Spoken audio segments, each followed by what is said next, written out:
to one of the quietest and most haunting chapters of human history, the time after the Black Death. When the Great Plague swept across medieval Europe, it left behind not only death and silence, but also the beginning of something tender, renewal.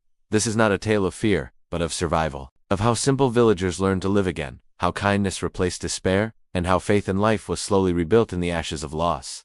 So settle into the calm of the evening. Let the flicker of candlelight and the rhythm of my voice carry you through a world long past, a world that found hope in the shadow of sorrow. Close your eyes, breathe slowly, and step into the story of the Black Death and its quiet aftermath. The distant rumors the year was somewhere in the middle of the 14th century, when Europe still breathed the rhythm of the seasons, and life, though hard, was steady.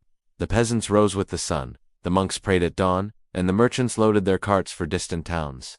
No one knew that somewhere, far beyond the known horizon, a shadow had begun to move, silent, invisible, and patient. In the villages of France and England, the sound of a hammer striking iron, or a cow's bell ringing in the fields, was the heartbeat of daily life. The smell of fresh bread mingled with that of smoke from the hearth. Children played in the lanes, and in the evenings, people sat by firelight sharing old songs of saints and travelers. Yet on the trade roads, in the ports and markets, there were whispers. They spoke of strange sicknesses from the east, of merchants who never returned, and ships that arrived with dead men aboard. Few believed it. Rumors, they said. Every generation had its tales of doom, but this one was different.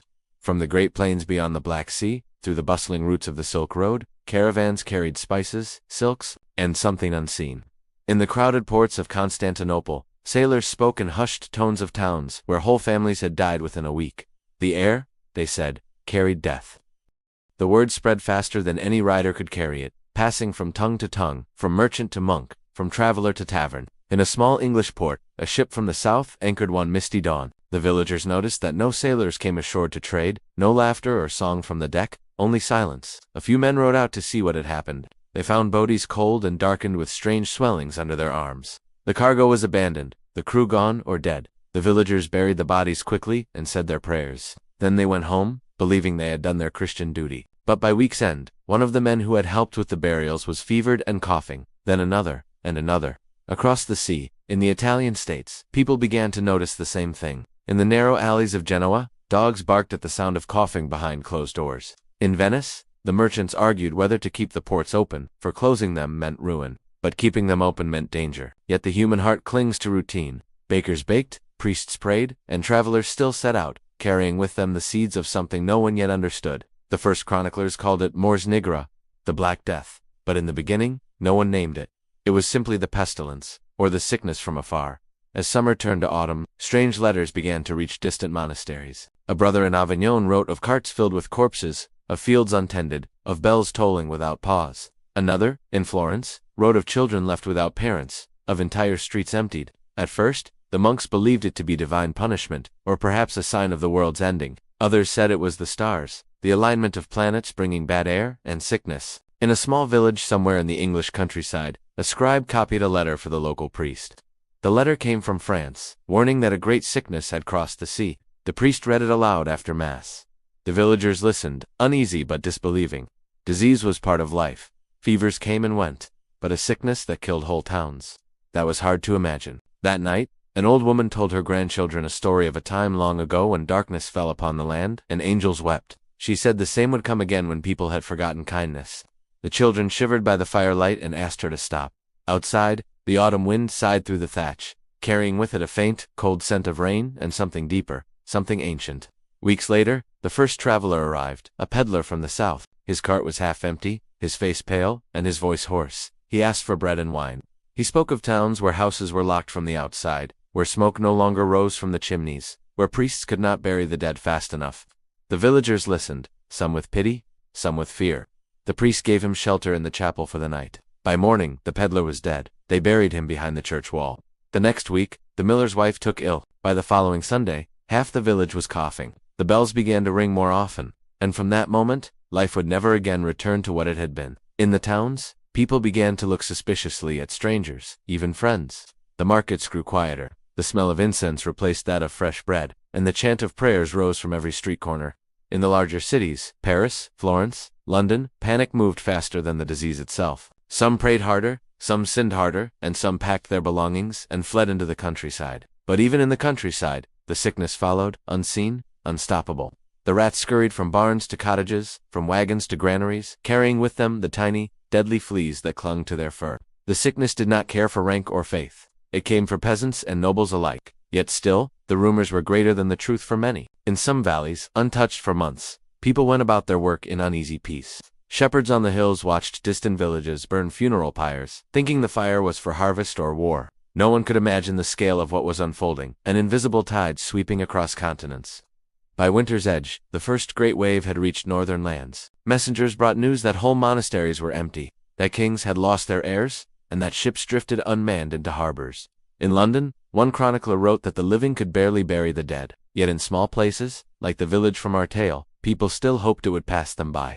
There was a night, cold and silent, when the priest of that same village knelt alone before the altar. His candles burned low, his hands trembling. He prayed not for deliverance, but for understanding. "Why, Lord?" he whispered. "Why now?"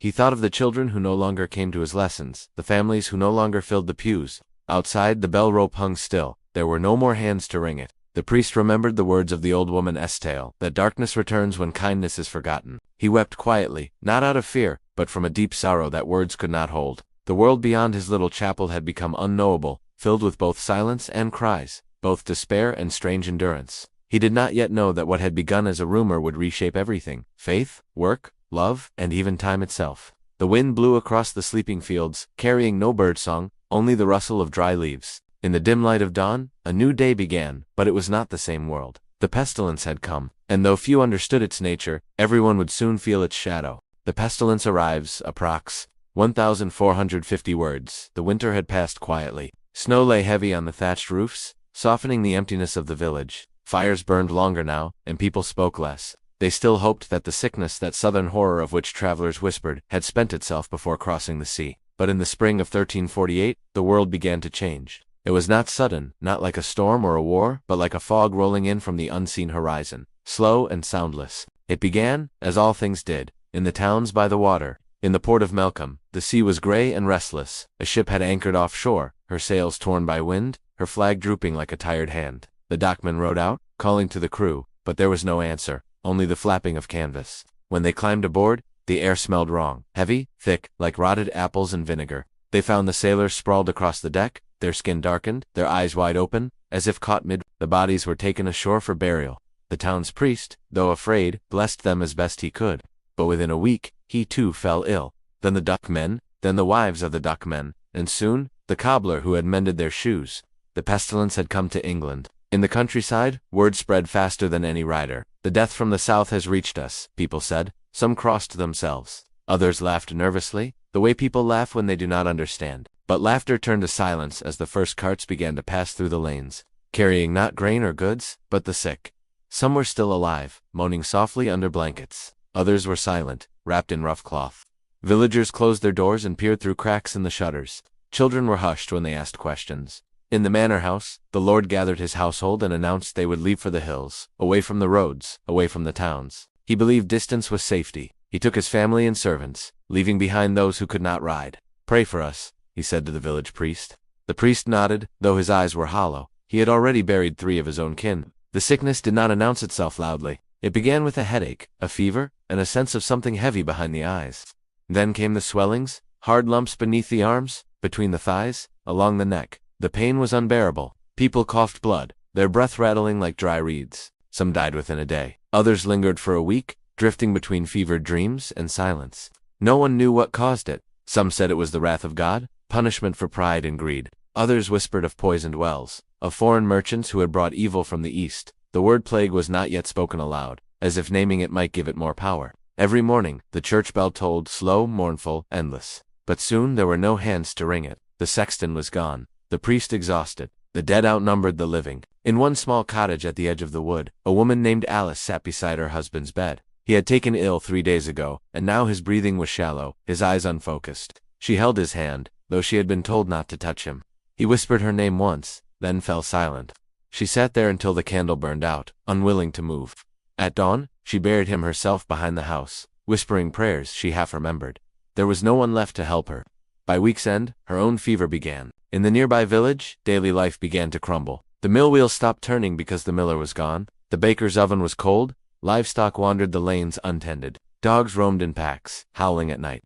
The few who remained tried to care for each other, though fear made them clumsy. Some left food outside doors, unwilling to enter. Others refused to leave their houses at all. The air grew thick with the smell of smoke and sickness. Monks from a distant abbey arrived to give comfort. They carried candles and holy water, but even their faith wavered. One of them, Brother Stephen, wrote in his journal, "We have buried more this week than in any year before. The earth is tired, the spades are dull. I do not know how many souls remain in our parish. Only God knows. The silence now is worse than the cries. Still, some small kindnesses survived. A young girl, no older than 12, was seen carrying bread to her neighbor's window each day. When asked why, she said softly, 'Because he is alone.' By the next week, both were gone. The pestilence moved like smoke, invisible, unpredictable, everywhere. Some houses were emptied within days, while others, by strange mercy, remained untouched. People no longer gathered in the market square.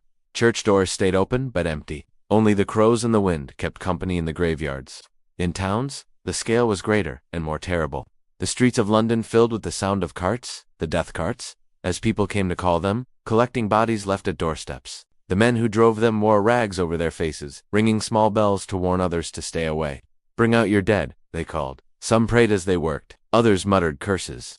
At night, fires burned outside the walls, where the dead were taken to be buried in deep pits. People said the ground steamed even after the flames were gone, and yet somehow life went on. A mother still sang to her child, though her voice trembled. A farmer still sowed seed in the field, not knowing if he would live to see it sprout. The sun still rose, the rain still fell. Even in the heart of death, the world refused to stop. In the great cities of Europe, fear turned to madness. Some believed that whipping their own flesh would appease God. Groups of flagellants marched from town to town, singing hymns and striking their backs with cords until blood ran down their shoulders. Others turned on strangers, Jews, foreigners, beggars, accusing them of bringing the plague. Many innocent lives were lost in this frenzy of terror. But far from the cities, in the small villages like ours, people were too tired even for anger. They simply endured. One evening, after weeks of silence, the priest, now pale and gaunt, walked through the village, ringing a handbell. His voice was hoarse as he called, "Pray in your homes. Keep to your hearths. The Lord will hear you where you stand." In one cottage, a child asked, "Will he make it go away?" The mother whispered, "I hope so, my love." But her eyes betrayed her doubt. That night, the stars shone with cruel clarity, as if nothing on earth had changed. The wind carried the scent of wild thyme and smoke, a strange mingling of life and death. By midsummer, the pestilence had reached even the remote corners of the countryside. There were fewer and fewer bells, fewer prayers, fewer tears. Grief had become too heavy to bear.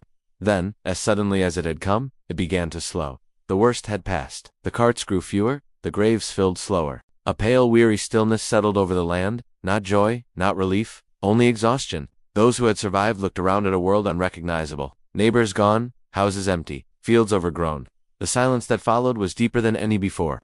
In one corner of the churchyard, wildflowers had begun to bloom where the earth was freshly turned. Bluebells and daisies, fragile things, rising quietly from the soil of the dead. The priest saw them and wept, not from sorrow this time, but from something gentler. A small reminder that even after so much loss, the world still remembered how to heal. The pestilence had arrived, and it had taken nearly everything. But what had left behind, the silence, the emptiness, and the faint beginnings of renewal, would shape all that came after.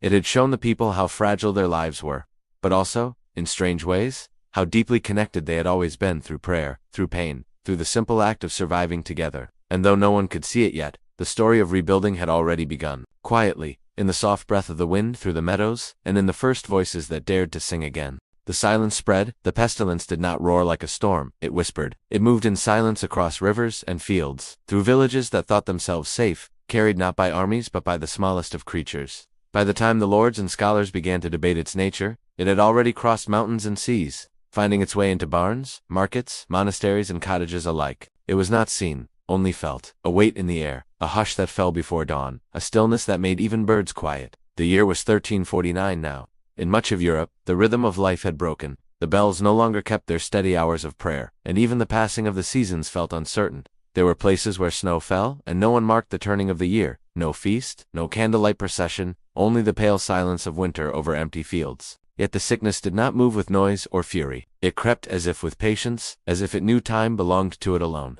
In one small hamlet in the hills, a shepherd named Thomas still tended his flock. He had seen smoke from the valley months ago and heard tales of death. But here, the air was pure and the streams ran clear. He lived simply bread, cheese, his dog, the company of the wind. He thought the pestilence was a tale for city folk, something distant and unreal. But one day, he found 3 of his sheep dead, not mauled, not lost, just lying still, as if asleep.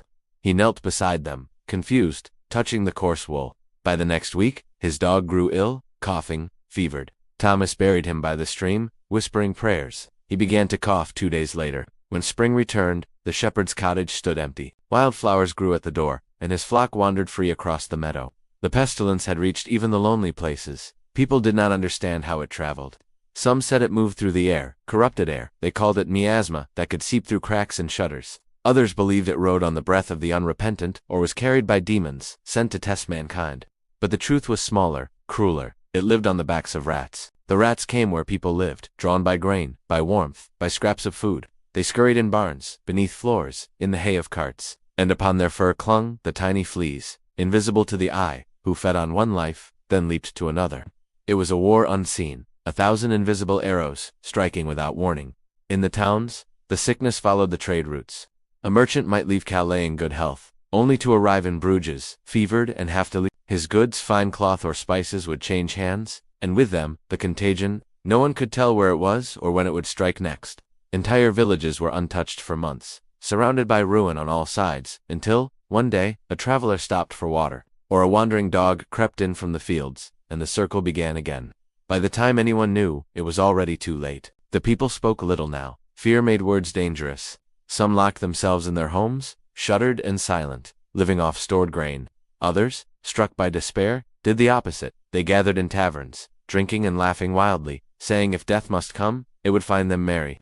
A few claimed to have visions. A woman in Flanders said she saw angels walking the roads at dusk, carrying torches. A boy in England swore he saw the Virgin herself weeping by a well. The priest told him it was imagination, but the boy insisted. Perhaps it was. Or perhaps, in times of such sorrow, people saw what their hearts most needed to believe. One evening, in a small monastery by the river Loire, the abbot sat with his brothers in the refectory. They had buried 4 of their number that week. The air smelled faintly of wax and herbs. God is testing us, said one monk. Then why must the innocent die? Asked another. The abbot, a quiet man, replied, perhaps there are no innocences, only those who have not yet been called. He closed his eyes and began to chant the evening psalm. The others joined, their voices trembling, thin but steady. The sound echoed through the stone hall like a plea rising into the night. By dawn, the abbot himself was dead. The pestilence showed no mercy, but it moved unevenly, as if by whim. A whole household might perish, while the cottage next to it stood untouched. A single child might live while his entire family was buried. This mystery frightened people most of all, that death chose without reason. It could not be bargained with, nor understood, so they turned to what comfort they could find.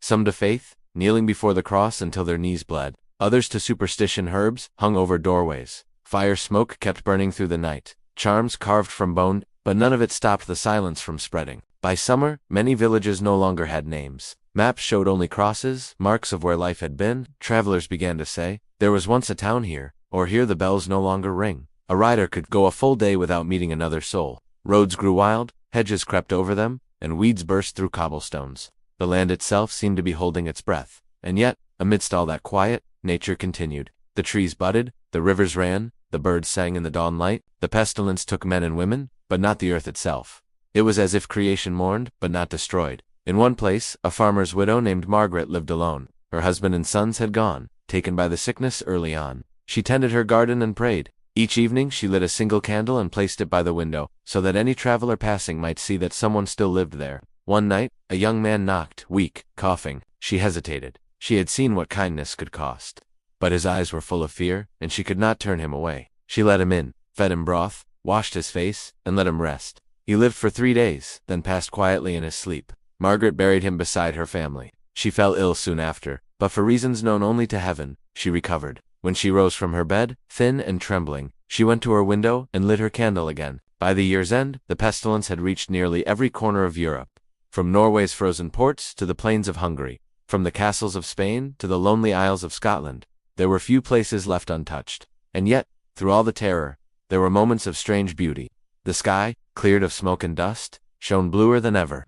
The rivers ran purer, for no mills turned their wheels. The nights were deeper and quieter, so still that a person could hear their own heart beating. People who survived often said that what frightened them most was not the cries of the dying, but the silence that followed. It was the silence that lingered long after the pestilence had passed. the silence of missing voices, of places once filled with laughter, now overgrown with ivy and thyme. When winter returned, the land slept under frost. The sickness still burned faintly in some corners, but its fury was easing. The rats died too, their numbers thinning, their fleas losing hosts. The invisible tide began to draw back, leaving devastation behind.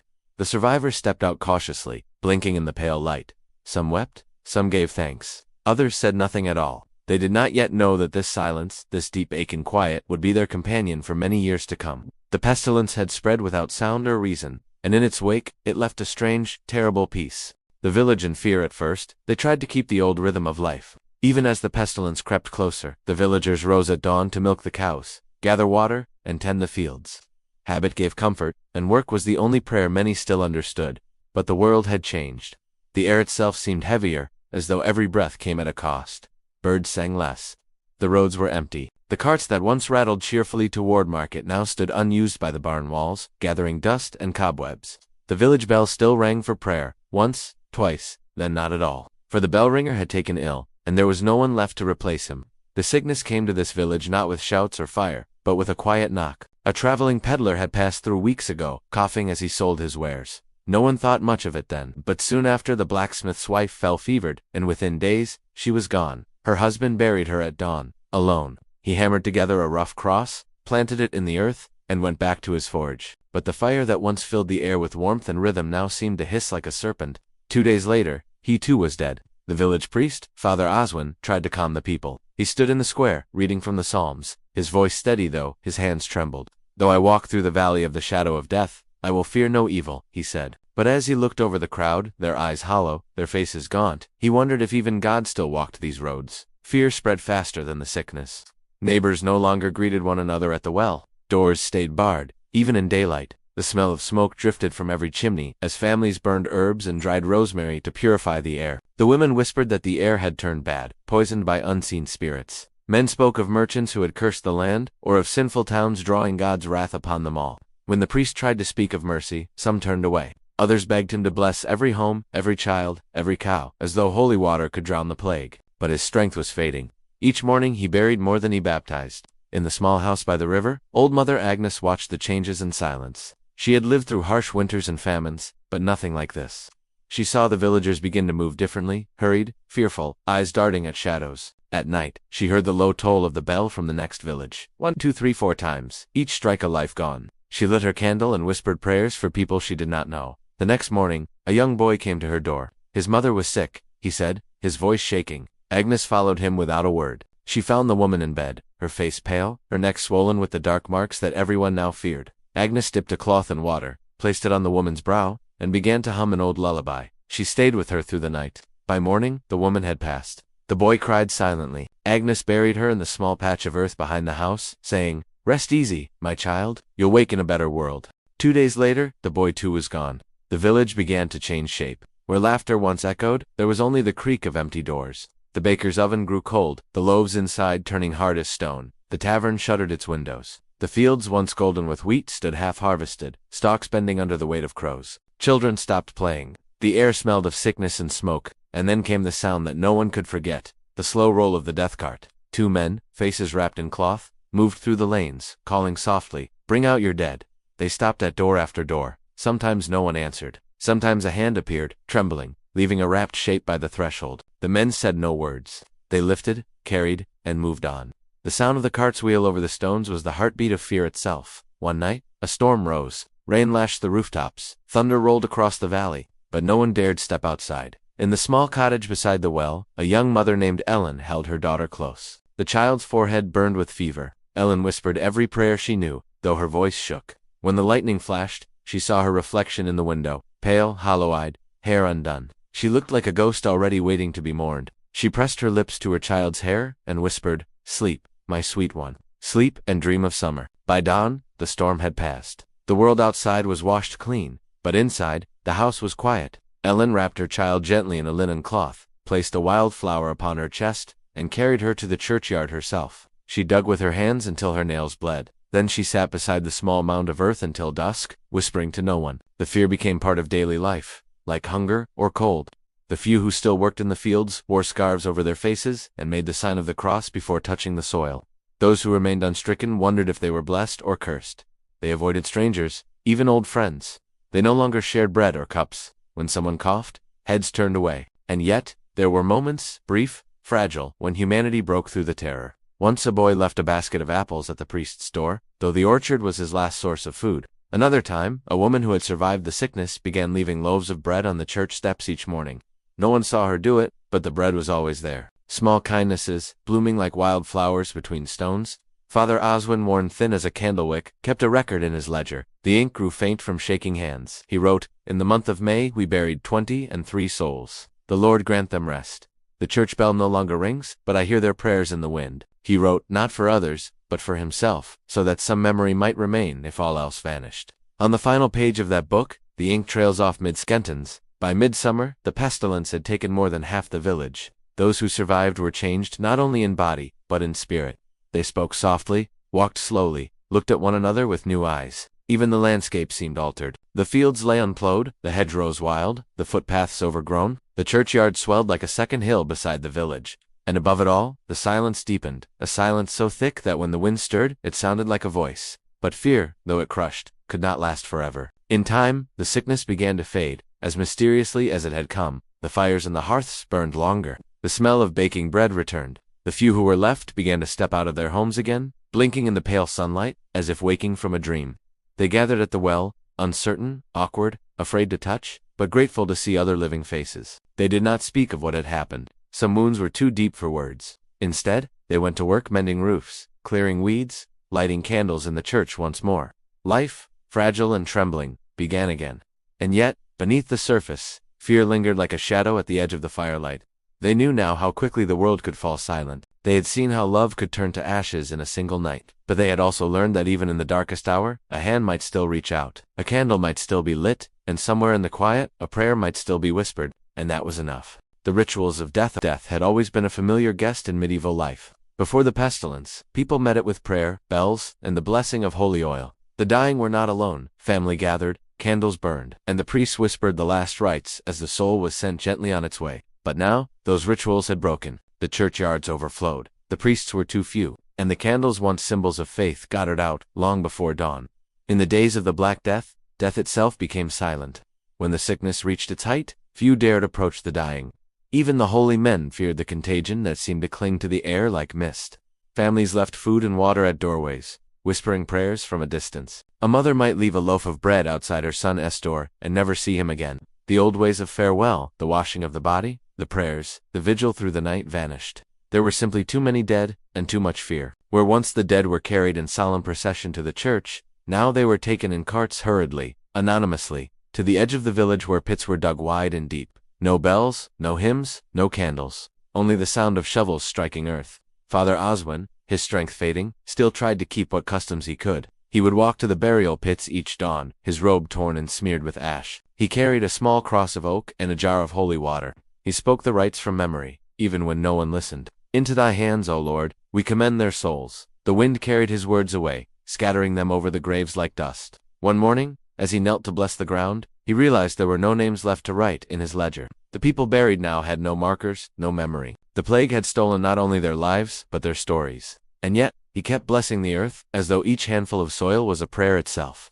The villagers began to create new ways to remember. When the bodies grew too many, they planted wooden stakes beside the mass graves, carving rough signs, a circle, a cross, a pair of lines, so that at least the wind might know where the souls had gone. Some left tokens, a child's toy, a ribbon, a lock of hair wrapped in linen. Others hung small bundles of dried herbs at the edge of the pit, thyme sage, rosemary, hoping the scent might comfort the dead on their journey. Old Mother Agnes, whose voice carried a strange peace, began to speak over the graves at dusk.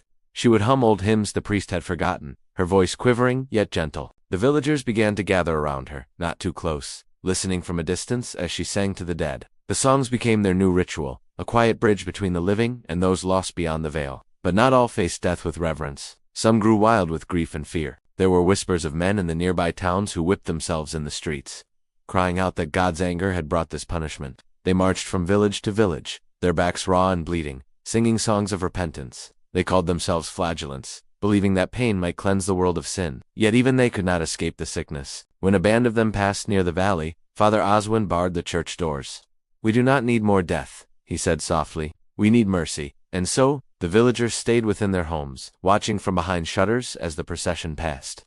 Torches flickering against the dark sky, the sound of lashes mingling with prayer. For days afterward, the villagers spoke in hushed tones, wondering if faith itself had changed, if the God who once watched over their fields now hid behind the clouds. In time, the priest too fell ill. He lay in his small cell beside the church, fevered, his breath shallow. Agnes came to him, unafraid. "I've seen enough of death," she said. "It holds no terror left for me." She sat beside him, soaked a cloth in cool water, and placed it upon his brow. He whispered, "I fear I've failed them, Agnes. I could not save their souls." She took his hand. "You gave them what they needed, hope. That's all any priest can do."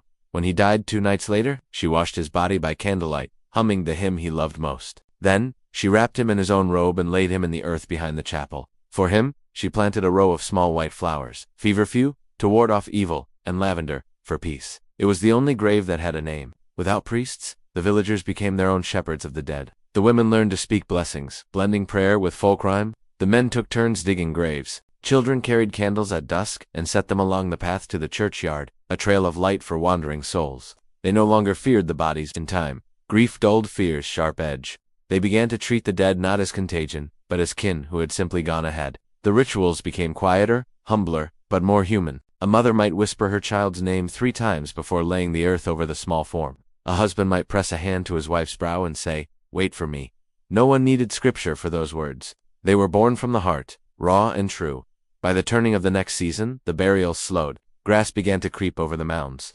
Birds returned to the hedgerows. Children who had been too young to remember the world before the pestilence now played near the graves without fear. And the adults, the weary survivors, found that their grief had changed shape. They no longer wept every night. Instead, they spoke the names of the dead quietly at supper, setting an extra bowl on the table, as if the departed still dined with them. When someone sneezed or coughed, others would murmur, "Bless you," not as custom but as true prayer. In this way, death became part of life again, not an enemy, but a companion. One evening, when the harvest moon rose low and gold over the valley, Agnes stood before the graves with a lantern. She was older now, her hands trembling, but her voice, when she sang, still carried through the still air. "Rest now, wanderers of the earth, your road is done, your souls at peace.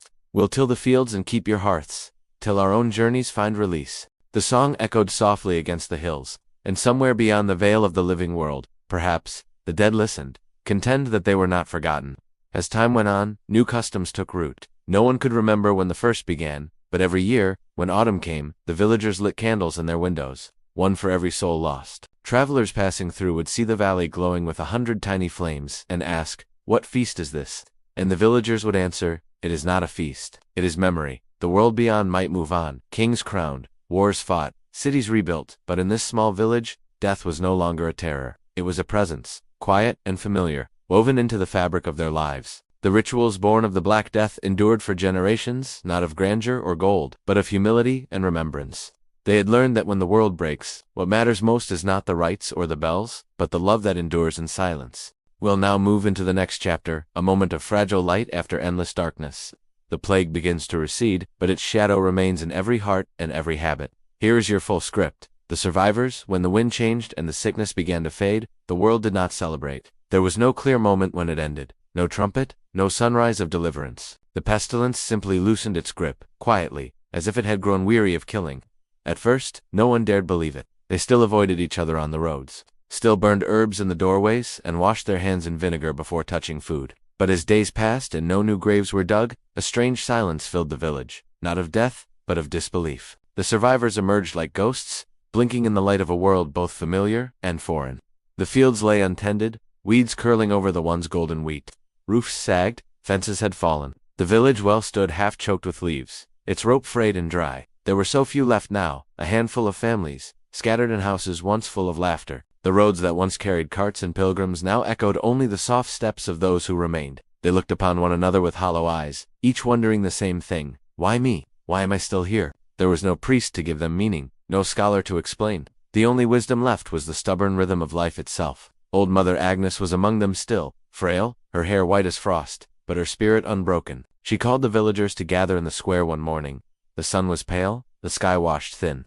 They came slowly, farmers, widows, children, their movements hesitant, like animals long caged. Agnes leaned on her stick and said simply, "We have buried the dead. Now, we must feed the living." It was not a sermon, but it felt like one. The villagers nodded, as though waking from a long dream. They began with small labors. Ellen, the young mother who had lost her child, cleaned the well, pulling out debris until the water ran clear again. 2 men repaired the baker's oven, though the baker himself was gone, a boy who had survived with no family at all. Little Peter, thin as a reed, began to gather eggs from the wild hens that had escaped their coops. Each morning he left them by the church door, and each evening someone took them, leaving bread in return. No one spoke of it. The quiet exchange felt sacred. As they worked, the survivors found that grief had changed the very shape of their thoughts. Before the pestilence, they had prayed for wealth, for good harvests, for luck in marriage. Now they prayed only for another sunrise. They spoke softly, as though afraid to disturb the fragile peace. When they met on the road, they touched fingers briefly, not shaking hands, but acknowledging life. There were moments, though, when silence became unbearable. One afternoon, as the men mended the tavern roof, a sudden burst of laughter rang out, strange and sharp. It startled everyone. They turned to see young Ellen laughing until tears streamed down her face. "I don't even know why," she gasped. "It just feels good to hear a sound that isn't crying." And so they laughed with her, awkwardly at first, then freely, until their voices echoed against the empty hills. It was laughter born of exhaustion and relief, a small rebellion against despair. But rebuilding was slow. Food grew scarce. The fields were empty, and few had strength to plow. The survivors foraged, hunted, and learned to eat what once they would have scorned: roots, nettles, bitter greens. Hunger taught them humility. In the evenings, they gathered around small fires. The light flickered on faces that had seen too much. Stories returned, not of kings or saints, but of their own dead. Ellen spoke of her daughter's last smile. Agnes spoke of the priest and his final prayer. And Peter, the orphaned boy, listened, his eyes wide, his small hands folded tight. It was through stories that they stitched their lives back together. As weeks turned into months, a strange new order began to form. The empty houses were divided among those who had none. The old feuds over land, over cattle, over pride, were forgotten. What use was anger when half the world lay in the ground? Men who had never spoken before now worked side by side. Women shared bread, milk, herbs, laughter. Children from different homes played together as one family, their shouts echoing across the lanes. It was as if the plague had burned away not only life, but vanity, leaving behind only the raw truth of need and kindness. One evening, as the sun set over the valley, Agnes climbed the small hill above the village. From there she could see smoke curling from a dozen chimneys. It was a sight that made her weep. The world was not dead after all. It had only been sleeping, waiting for hands to wake it. She whispered to the wind, "They will live again. The land remembers." The seasons turned. Winter came soft and slow. Snow fell over the graves, over the roofs, over the blackened fields. The villagers huddled together for warmth, sharing stories beside the fire. They had little food, but plenty of company. In the cold nights, they found comfort in togetherness. The simple rhythm of breath and heart, the crackle of the fire, the sound of someone humming in the dark. They had lost the church bells, but gained something quieter, a sense that life itself was a sacred thing. In spring, they sowed again. The soil, long untended, was stubborn at first. But when the green shoots finally broke through the earth, they wept as though seeing a miracle. Birds returned to the hedges. Bees buzzed over wildflowers. The smell of bread filled the air once more. And though the village was smaller, its heart was stronger. Children born after the plague grew up in a world half-haunted, yet gentler. Their mothers taught them to wash their hands, to keep herbs by the door, to bless their food. Small habits that whispered of old fears, but also of wisdom hard-won. One night, as the stars glittered bright over the valley, Ellen sat by the river. Peter joined her, older now, stronger. He asked quietly, "Do you ever think about before?" She smiled sadly. "Every day, but I also think of after." "What's after?" She looked up at the stars. "This, the living, the breathing, you." Peter nodded, his reflection trembling in the dark water. "Then after is enough." By the next harvest, the village had changed again. A traveling monk arrived, one of the few who still roamed the countryside. He carried news that other villages, too, were stirring back to life.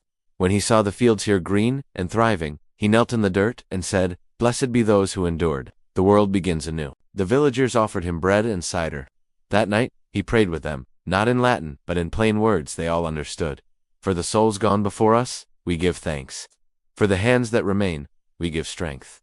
The survivors did not think of themselves as heroes. They were too tired, too changed for pride. But in quiet ways, they became the keepers of a wisdom that few others possessed. They had learned that the world could end and still be rebuilt, that love could outlast even death, that small kindnesses, a loaf of bread, a lantern at dusk, a hand held through fear, were greater than any miracle. As years passed, the memory of the pestilence softened, turning from nightmare into story. New children were born who never knew the stench of death, who played among the ruins of old cottages without fear. The survivors told them the tales not to frighten, but to remind them. When the children asked, "Was it truly that bad?" Agnes, now too old to walk far, would smile faintly and say, "It was." But so is forgetting. The bell in the church tower was finally recast. When it rang again for the first time, the sound rolled through the valley, not of mourning, but of life returning. Men paused in their fields. Women looked up from their washing. Even the birds fell silent for a heartbeat, as though the earth itself listened. The tone was softer than before, its metal mixed with fragments of the old bell, the one that had tolled through the plague. A new sound, born from old sorrow. We now move deeper into the transformation of spirit, how faith itself changed when the world had been emptied of certainty. Here is your next complete chapter, the changing faith. The world that rose from the plague was not the same one that had fallen into it. The survivors prayed still, but not in the same way.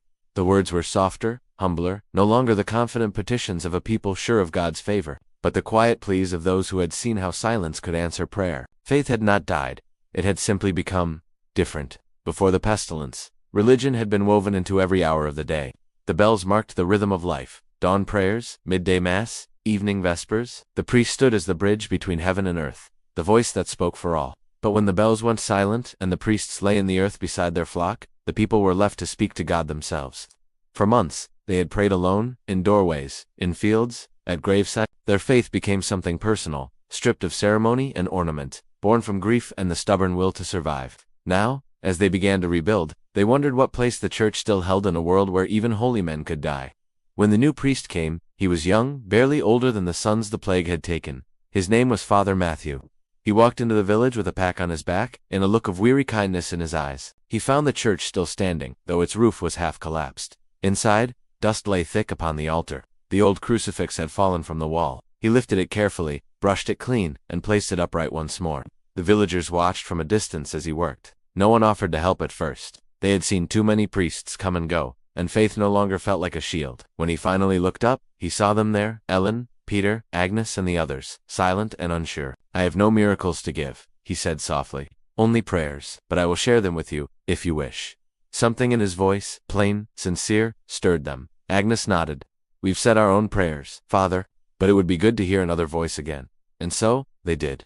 The first Mass after the plague was unlike any before. They gathered not in fine robes or ceremony, but in patched tunics and worn shoes. The church smelled of damp earth and candle wax. Father Matthew spoke not of punishment or sin, but of endurance. "The Lord did not spare us pain," he said, "but he left us breath. And while we breathe, we are called to care for what remains." There were tears, not of fear, but of recognition. These were words that matched the truth they had lived. When the Mass ended, the people lingered. No one wanted to be the first to leave. For the first time in months, they felt the warmth of belonging, not the grandeur of heaven, but the comfort of one another. Still, doubts lingered. That night, Ellen sat by her hearth, turning a wooden rosary between her fingers. Her daughter had died despite her prayers. She whispered into the firelight, "Did you hear me at all?" No answer came, only the soft crackle of flame. But as she stared into it, she remembered the faces of those who had helped her, the bread left at her door, the boy who shared his last apple. Maybe that was her answer, she thought. Maybe God had not spoken with words, but with hands. Others found their faith in new ways.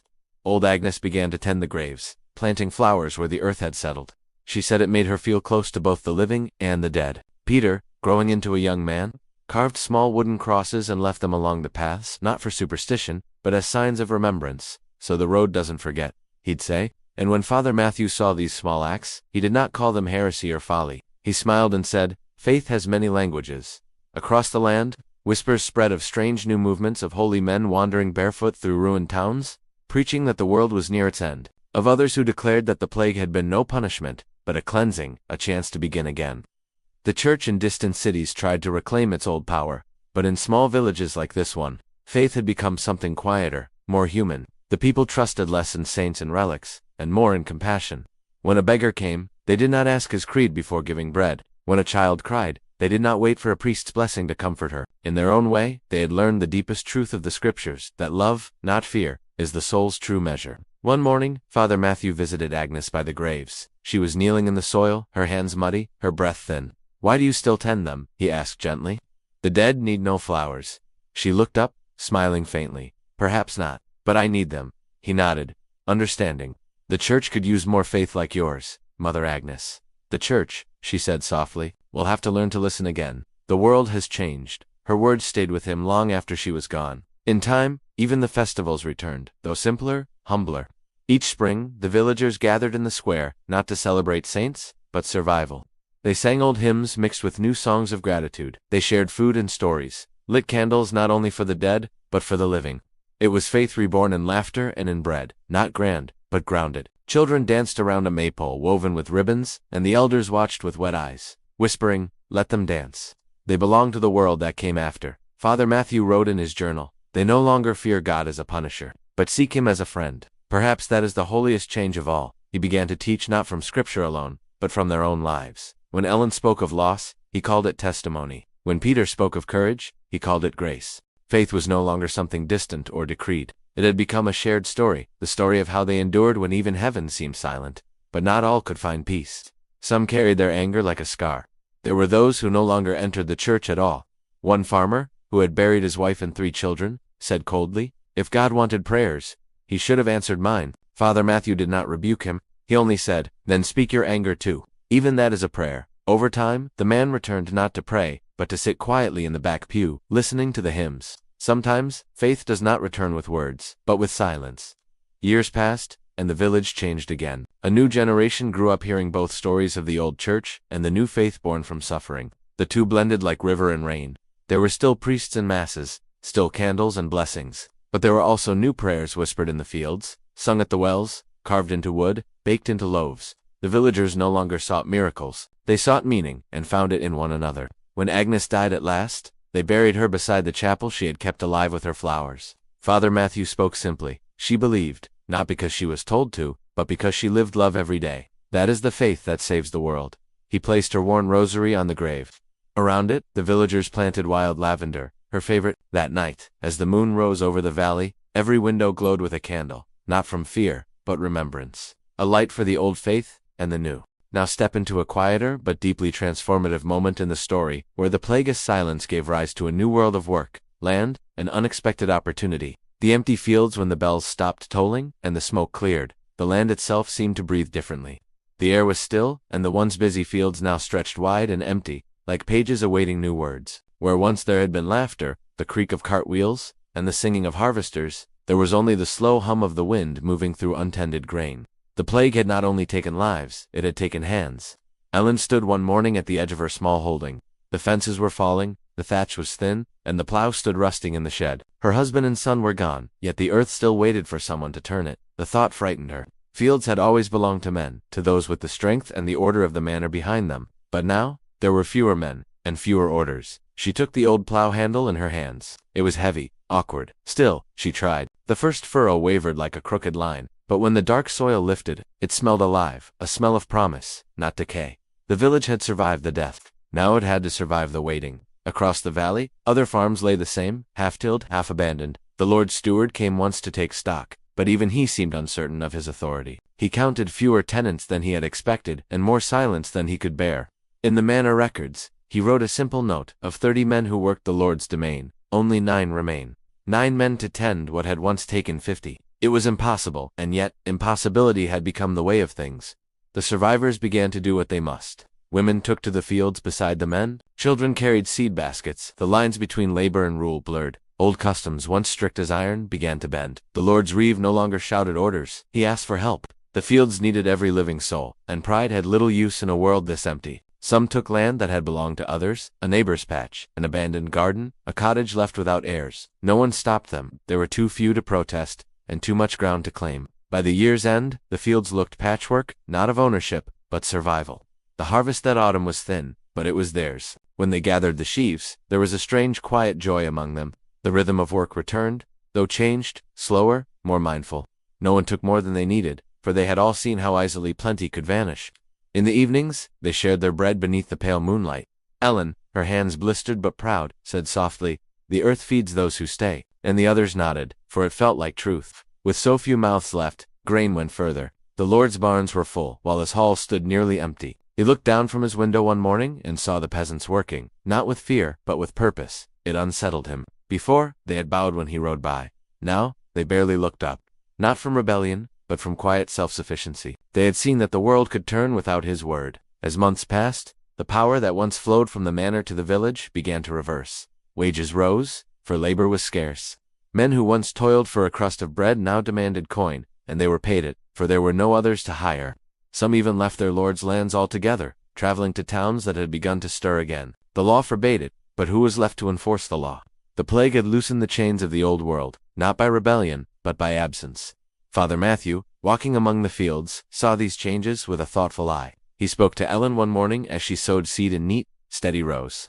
"The land seems kinder to you," he said. She smiled faintly. "It's the same land, Father, only now it listens to me." He looked across the valley, to where smoke rose from cottages and new fences marked fresh claims. "The world is being rewritten," he murmured. And she answered, "Then perhaps God is letting us hold the quill for once." Not everyone approved of the new order. When word reached the distant Lord Eskin that peasants were taking land and setting their own wages, letters came with red seals and heavy threats. But paper and wax carried little weight against hunger and courage. The villagers read the proclamations aloud, shrugged, and went back to their plows. There was work to do, and the earth, patient, forgiving, did not care about noble blood. The roads that had once carried merchants now bore wanderers, survivors seeking a place to belong. They came from far-off villages, gaunt but determined. Some were craftsmen, others shepherds or widows. The villagers welcomed them cautiously at first, but when a mason rebuilt the church roof in exchange for a plot of land, and a weaver taught the girls to spin wool finer than before, the strangers became neighbors. The empty fields were not so empty anymore. Slowly, a quiet sense of renewal spread through the valley, not of celebration, but of endurance made visible. By the third spring, the village had changed almost beyond recognition. The manor house, once the symbol of power, now seemed small beside the wide, busy fields worked by free hands. Ellen's cottage had grown a small orchard. Peter, now nearly a man, spoke of marrying and building a house near the river. Anna's flowers bloomed thick around the graves, bright against the green. And Father Matthew wrote in his small leather book, "The plague took their bodies, but gave them the land. In sorrow's soil, new roots take hold." Still, the memory of the dead never faded completely. Each furrow turned reminded them of those who had fallen.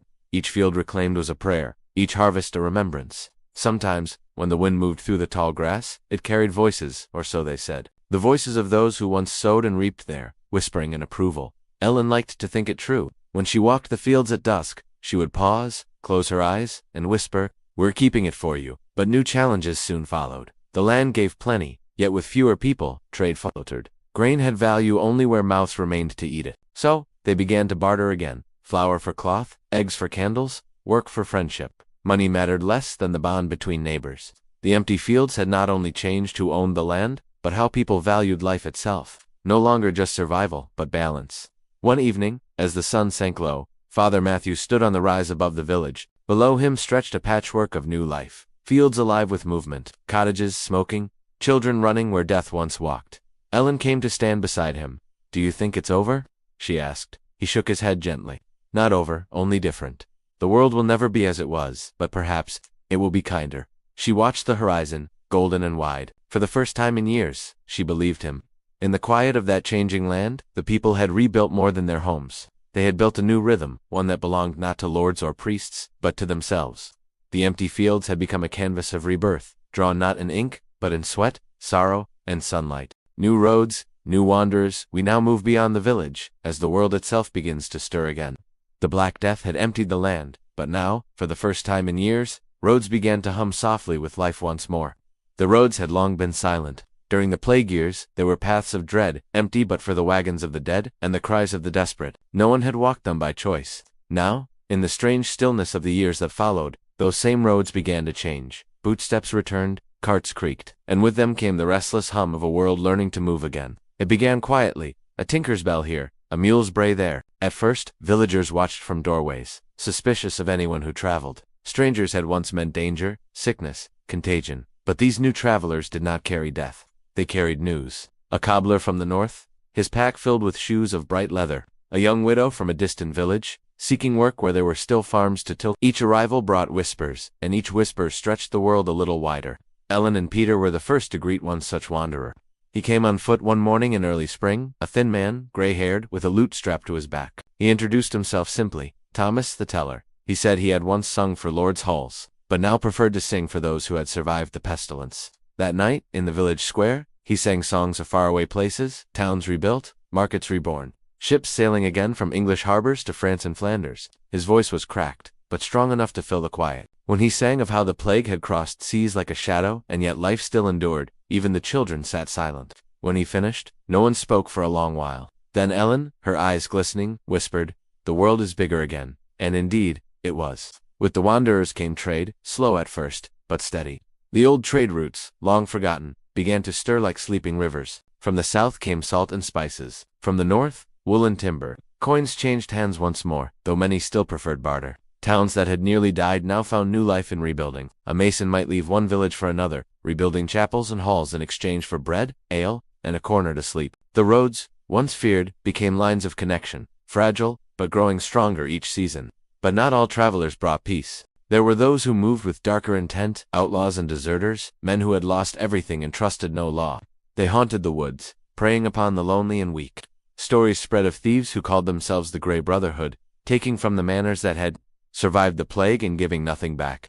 Father Matthew once warned the villagers, "When the world breaks, good and evil walk the same roads." And so, they learned to travel in groups, carrying staves and dogs. The nights remained uncertain, but fear no longer ruled, only caution. Among the wanderers came ideas as well. They spread faster than goods. Small sparks carried from hearth to hearth. People spoke of new ways of living, of lords who had forgiven rents to keep their tenants, of towns where councils of commoners now ruled themselves. Such talk would have been treason once, but now, even priests listened thoughtfully. The plague had broken the old order. The wind of change had no master. Father Matthew, in one of his sermons, said quietly, "Perhaps God means us to walk the earth anew, not as masters and servants, but as neighbors." No one argued. They had all seen how fragile power could be. Peter, restless by nature, soon caught the wanderer's spirit. He had been a boy when the plague came, but now he was nearly grown, tall, strong, and eager to see what lay beyond the valley. One morning he said to Ellen, "Mother, the roads are open again. I want to see the towns." Her heart clenched, but she nodded. "You'll go with blessings then, but keep your eyes open, and your heart kind." He smiled.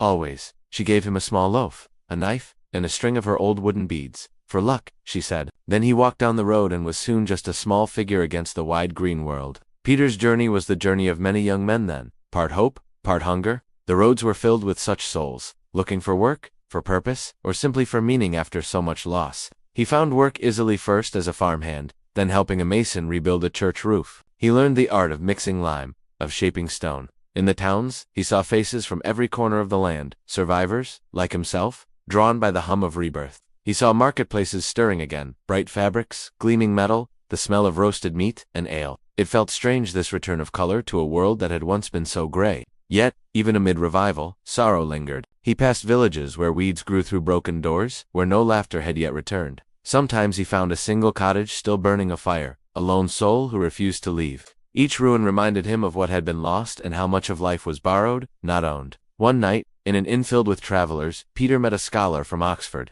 The man was thin, his eyes bright with feverish thought. He said, "The plague did not end the world, my boy. It cleared the stage for a new one. Watch. Men will learn, and question, and build things no priest has dreamed." Peter listened, unsure what to believe, but he remembered those words long after. Back in Ellen's village, the roads had become part of life again. Merchants came and went. Letters, rare but precious, arrived carried by hand, bearing seals and bits of news. One day, a letter came for Ellen. The wax seal bore the mark of a Mason's Guild from York. It was from Peter. He wrote that he had seen cathedrals rising again, that men worked side by side rebuilding what had fallen. He wrote that he had not forgotten the fields, or his mother's bread, or the quiet of home. At the end, he wrote, "The world feels larger than I ever dreamed. But when I see stone rise into light, I think of the furrows you turned, and I know all building begins with the earth." Ellen read it again and again, her tears falling softly onto the parchment. Years passed. The wanderers came and went. The roads became busy once more, not as they had been before the plague, but different, humbler, freer, more human. A mason might trade stories with a friar. A widow might walk 100 miles to join kin in another shire. The roads carried not only goods, but healing. And slowly, the fear that had once haunted every open path faded into memory. Father Matthew often said, "The road is the breath of the world. When it moves again, so does the heart of man." And so it was. The roads that had once carried death, now carried life, movement, meeting, renewal. In the dust of their turning wheels and the echo of their songs, the story of the new age began to take shape. A world still bruised, but walking forward. The price of labor, which shows how the scarcity of workers after the plague gave peasants newfound power, sparking rebellion, change, and the first stirrings of social transformation in medieval Europe. Now we enter one of the most fascinating and quietly revolutionary moments in the medieval world, when the hands that once bowed began to rise. After the silence of death and the slow return of trade, came something unexpected: demand. When half the world had gone to the grave, the few who remained learned their worth. Before the plague, a man's hands were cheap. For every farmer who tilled the Lord's land, 10 others waited to take his place. The world had been full of bodies, peasants bent beneath taxes, laws, and centuries of obedience. But the plague had changed the balance. Now there were too few hands, and too much land. The fields waited, the manors sagged, and the lords began to look downward, with something they had not felt in generations need. At first they tried to command as before. The steward came with the tally books, demanding labor as the law required. But when he reached the fields, there were only a handful of workers. Ellen stood among them, her back straight, her hands red with work. She listened as he read out the rents and dues, his voice echoing with the old authority. When he finished, she said quietly, "There are 10 fields, and 4 of us. You may keep your dues, sir, or come and plow yourself." The man blinked, uncertain whether to be angry or afraid. No one had ever spoken so to him before, but she was right. Without them, the land would yield nothing. Across the countryside, this same scene unfolded again and again. Peasants began to ask, first shyly, then boldly, for wages, for better food, for fairer terms, and the lords, unwilling but desperate, began to agree. A man who once earned a penny for a day's labor could now ask for 3. A woman could demand bread, meat, and even coin for her spinning. The balance had shifted. The invisible chain had loosened. In London and other great towns, the king's council took notice. The nobles, frightened by the rising confidence of their tenants, petitioned the crown. In 1351, they passed the Statute of Laborers, a law that declared no man should be paid more than before the plague, that every worker must serve his master at the old wage, or face punishment, but parchment and seal could not fill empty fields. The law hung on every church door, yet few obeyed it. Who would work for a penny when another lord offered 3? And who would arrest the plowman when the sheriff himself needed his crops harvested? The old world was cracking, not with war or rebellion yet, but with quiet defiance. Ellen heard of the king's decree when Father Matthew read it aloud one Sunday after Mass. He did so with a weary sigh. When he finished, she asked, "Does the king plow his own fields?"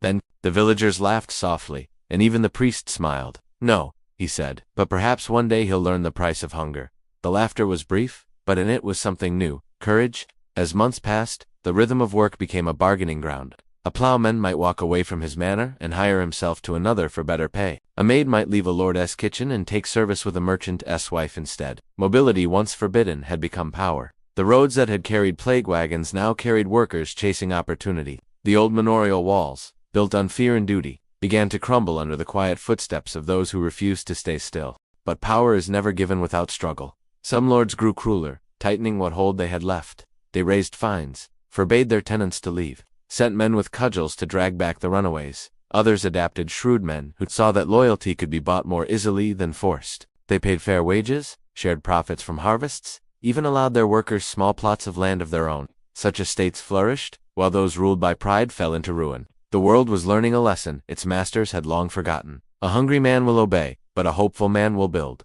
Peter saw this change firsthand. He had worked for a mason's guild in York, where men spoke freely of rights and worth. He saw stonecutters negotiating their pay, demanding coin, food, and even holidays in getting them. He remembered his mother's words, "The earth feeds those who stay," but now he saw something more. It rewards those who move. He returned to his village after 3 years, his shoulders broader, his hands calloused from stone, not soil. He brought coins, real silver, and stories of guilds where masters treated their men as brothers. When he told these tales by the fire, Ellen listened with quiet pride. She saw in him not rebellion, but the fruit of a hard, fair world being born. Still, there were whispers of unease. The nobles' anger grew. They saw their wealth thinning, their power questioned by men they once owned. In taverns and markets, common folk spoke of justice, of a time when all men might work for themselves, when no one bent knee to another. Father Matthew warned gently, "Freedom is holy, but tread lightly. The high will not yield without a fight." His words would prove true soon enough. The years that followed were restless ones. Laborers gathered in groups, some peaceful, some not. Petitions reached the king's court, demanding fair wages, lighter taxes, and the right to move freely. And when the crown refused, the murmurs turned to shouts. In 1381, decades after the first plague, the rumbling broke into fire, the peasants' revolt. From Kent and Essex, they came thousands of men and women, armed with scythes and staffs, marching to London beneath banners painted with the cross and the words, "When Adam delved and Eve span, who was then the gentleman?" It was the voice of the earth itself, rising at last. The revolt ended in blood, as such things often do. The lords regained their thrones, and the dream of equality seemed crushed. Yet something had changed forever. Even after the rebellion's leaders were slain, no one could unlearn what they had tasted: dignity. Men might bow again, but never with the same heart. Ellen, old now, heard the news of the rebellion with both sorrow and pride. She said to Father Matthew, "They died speaking truth. And truth doesn't die, even when men do." The priest nodded. "Aye, the seed is in the ground now." And indeed, it was. In the decades that followed, labor remained the pulse of change. Wages stayed high, serfdom weakened, and more peasants became free tenants. The sons of plowmen became craftsmen. Their daughters became traders and midwives and healers. The black earth that had buried millions now yielded something unexpected, a more just world. Peter lived to see it. When he built his own house, he did it with his own wages, on land he had earned, not inherited. He paid no lord's tithe, only a modest rent, fair and honest. One evening, sitting beside Ellen as the sun set over their fields, he said quietly, "We've seen death, Mother, but we've also seen what life can become when it's earned." She smiled, her eyes on the golden horizon. "The plague took much, but it gave us ourselves again. And so, the price of labor became the measure of freedom. The world did not change all at once. It rarely does. But step by step, field by field, coin by coin, the hands that had once bowed began to shape the future. The fields still bore scars, but beneath them, new roots grew strong, defiant, unafraid. The children of the plague, which explores how the next generation born after the Black Death grew up in a freer but uncertain world, shaped by memory, resilience, and quiet hope. This next part will carry us into a quieter but deeply emotional period of renewal. The plague had ended, but its shadow lingered in memory, stories, and the hearts of those who survived. The world was rebuilding itself, not with kings or armies, but with children who never knew the old world. Their parents mourned.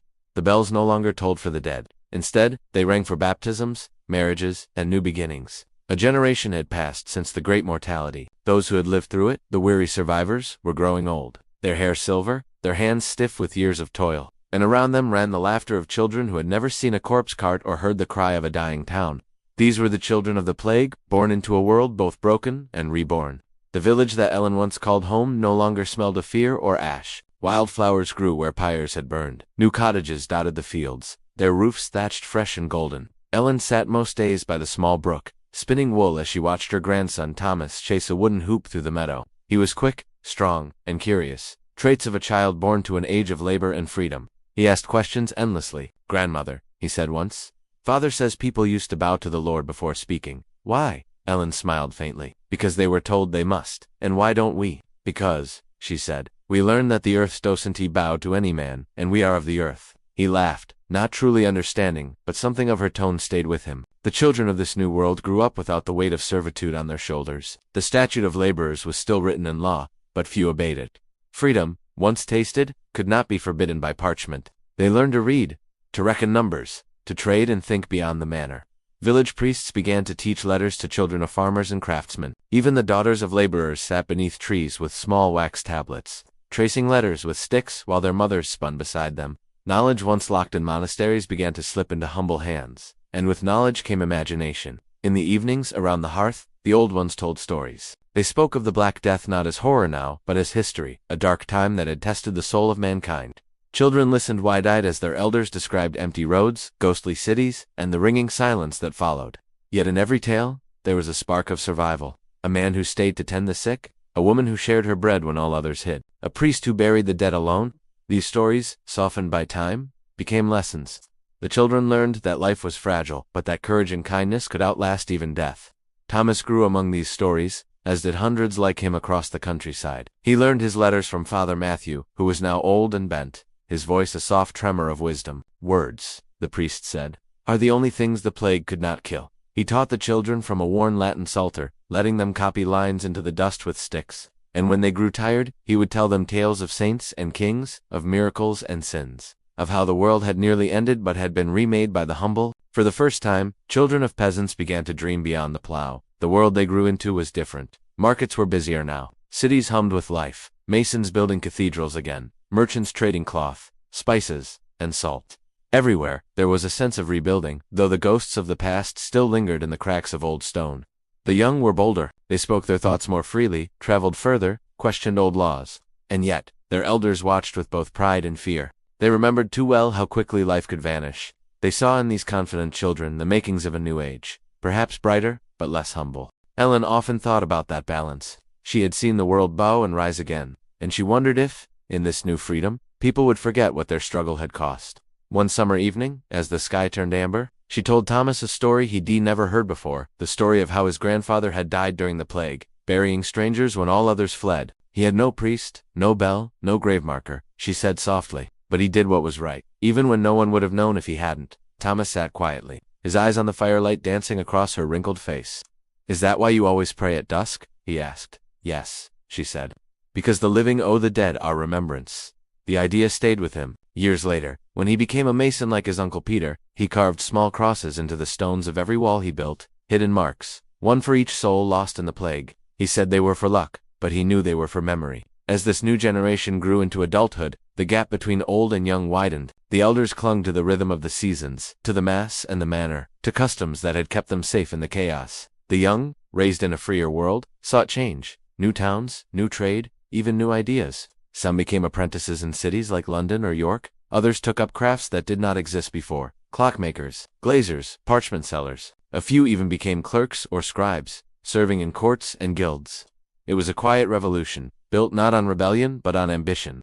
The plague had erased half the world, but in its ashes, it had written the first lines of something startlingly modern. In the churchyard, moss had grown thick over the oldest graves. No one knew who lay beneath some of them. Names had faded, memories had softened, and yet, the children often played there, weaving daisy chains, running between stones that once marked unspeakable grief. Their laughter did not mock the dead, it sanctified them. Life had returned, innocent and unstoppable. Father Matthew once said to Ellen, "Perhaps that is the truest sign of healing, when children can play among the graves without fear." She smiled through her tears. "Then I think the world is healed." By the time Ellen died, the church bell tolled not in terror, but in thanksgiving. She was laid beside her husband in the meadow she had once plowed alone. Thomas carved her headstone himself, chipping each letter with patience and love. It read simply, "Ellen of Fenbrook. She lived through the Black Death and kept the light burning." Her story was one of millions, nameless lives that had carried the world across its darkest hour.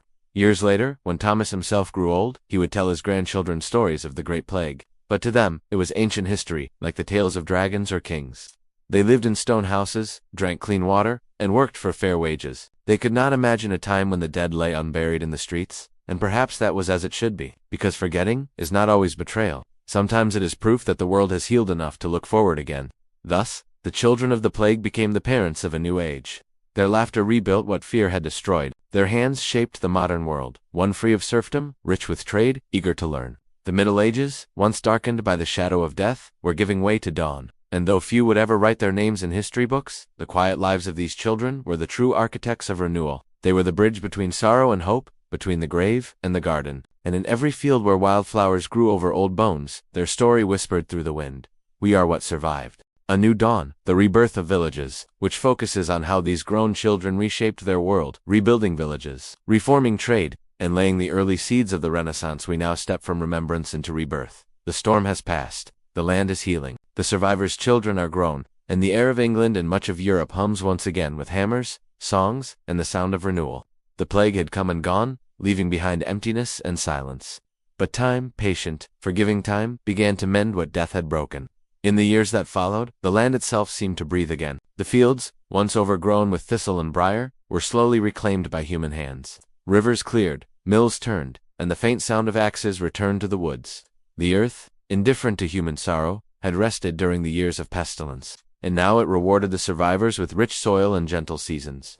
Villages, once hollow as skulls, began to stir with life. In Fenbrook, the same village where Ellen had lived and died, the morning bell of the new church echoed over dew-covered meadows.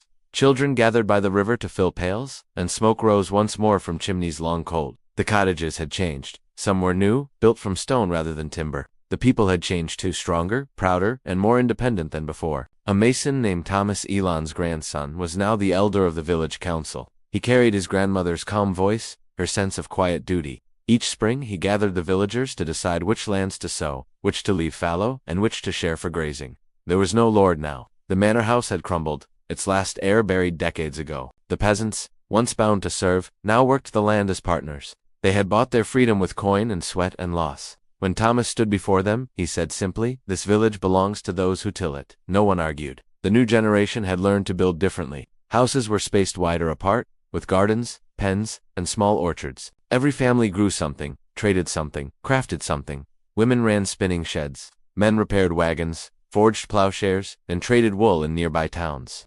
Life had become practical, measured, yet content. And where once fear ruled, laughter now lived again. In the evenings, after the day's work, The villagers gathered by the green. There they sang the old songs, and new ones too, songs not of lords and saints, but of harvest, love, and weather. Travelers passing through the countryside often remarked on how many villages had changed. The old feudal lines were fading. Instead of peasants serving masters, there were free farmers who paid rent and managed their own affairs. Markets expanded, roads improved, people moved more freely, and with them moved ideas. The plague, in all its terror, had broken the chains that once bound the poor to the soil. Now, through quiet necessity, a new social order was forming, one where skill mattered more than birth. A man who could craft, plow, or trade, could live as well as any minor noble. Thomas often journeyed to the nearby town of Shrewsford, where merchants gathered under wooden arcades, selling cloth dyed with woad and madder, barrels of salted fish, baskets of apples and herbs. There, he saw a different world, the early pulse of a changing England. Men spoke of towns chartered by kings, of guilds forming to protect craftsmen, of roads stretching toward London and beyond. Even the coins looked different now, stamped with newer faces, newer creeds. Once, when Thomas lingered at the edge of the market, he overheard a friar speaking to a small crowd. "God smote the proud," the friar said, "and raised the humble. The world has been renewed by suffering." Thomas thought about that for a long time. He did not know whether it was God, as planned, or simply the stubborn will of the living, but he agreed that something had indeed been renewed, not in the heavens, but here, in the hands of ordinary people. In the village, the seasons turned as they always had. Spring sowing, summer tending, autumn harvest, winter rest, yet everything seemed gentler now. The people shared more, not from abundance, but from understanding. Every cottage kept a loaf or two for those who came hungry. Every churchyard kept space for travelers who might need rest. Out of loss had come compassion. Father Matthew, now frail and nearly blind, still presided over the small stone church. He often said during his sermons, "In the old days, we feared God's wrath, but perhaps it was His mercy that taught us how to love the living." The rebirth was not only of the body, but of the mind. Children learned to read from wooden boards painted with psalms. Some even wrote their names in ink, small, shaky letters that would once have been unthinkable for peasants. Traveling scholars came through sometimes, teaching arithmetic and scripture in exchange for food and lodging. They carried manuscripts, stories, and songs from faraway lands, tales of new learning from Italy, of books copied faster now with strange new presses. The villagers listened in wonder, not fully grasping how the world was changing beyond their fields, but they could feel it a stirring wind, as if history itself was waking. One evening, after a long day repairing a bridge, Thomas sat by the riverbank, where his grandmother once spun wool. He looked at the reflection of the sky, tinged gold by sunset. His hands were rough, his beard graying, but his heart was light. He thought of the old years, the silence, the sickness, the graves. Then he looked at the village behind him, alive with the smoke of supper fires and the distant laughter of children. For the first time, he felt peace not as survival, but as belonging. He whispered, "We built again." Beyond Fenbrook, other places too were stirring. Monasteries once emptied, reopened as schools or hospitals. Abandoned lands became new farms, worked by free men and women. Even the arts, the carvings, the songs, the colors of glass and tapestry, began to bloom again. Painters filled church windows with softer faces, saints who looked less divine and more human. Stone carvers left little signatures at the base of their work, proud to be known. Music drifted once again through the cloisters, echoing like sunlight. The memory of the Black Death never vanished completely. Every few decades, rumors of its return would cause fear to stir, and sometimes, small outbreaks would remind people of its lingering threat. But they were ready now. They understood isolation, care, and the value of cleanliness, though they had no words yet for medicine or contagion. Their wisdom came not from books, but from experience carved deep into their hearts. When a traveler coughed, they gave him water, but kept their distance. When a neighbor fell ill, they prayed, but they also aired out the house, cleaned the linens, and burned sweet herbs. They had learned that to live is to remember, but also to adapt. Years rolled forward. The children of the plague now lived as if the old world had never been. And yet, in small gestures, a candle lit at dusk, a song sung before supper, echoes of that dark time remained. It had taught them the weight of each sunrise, the holiness of simple things, a loaf of bread shared, a warm fire, the voice of a loved one returning home at dusk. These were no longer taken for granted. In the final years of his life, Thomas gathered his neighbors one last time beneath the great oak, by the green. He looked at the faces before him, young and old, men and women, rich and poor. He said, "Our fathers buried the dead, we built again, but our children, they will build higher still. Let them remember what we learned, that the worth of a man lies not in his birth, but in his deeds." They nodded, some with tears in their eyes. When he died that winter, the entire village walked behind his bier, carrying torches through the snow. They laid him beside Ellen, beneath the oak's broad shadow, and the bell that once tolled for plague victims now rang for a builder, the builder of a new age. The next spring, Fenbrook held a festival to mark the 50th year since the pestilence had ended. There were no sermons, no mourning, only songs, bread, and laughter. A banner hung above the green, hand-painted with a simple phrase, "Life returned." And in that moment, as children danced in circles where graves once lay, the story of the Black Death, once filled with horror, had found its quiet, human ending. Changing habits *, the years that followed the great pestilence did not rush forward as they once had. Time seemed to walk more slowly now, as though the world itself had learned to move with care. The survivors had come to understand how fragile each sunrise was, and they lived differently because of it. Where once life had been filled with noise and hurry, bells ringing, markets shouting, lords demanding, now there was a quiet rhythm in the villages. People rose with the sun and worked until the light faded, but there was gentleness in the doing. They had seen how swiftly life could end, and so they learned to savor what remained. It was not only the earth that had changed, the people themselves were changed in their hearts, in their habits, in the way they greeted each new day. Alice awoke one morning to the sound of rain against the thatch. The gentle patter was like music, soothing and familiar.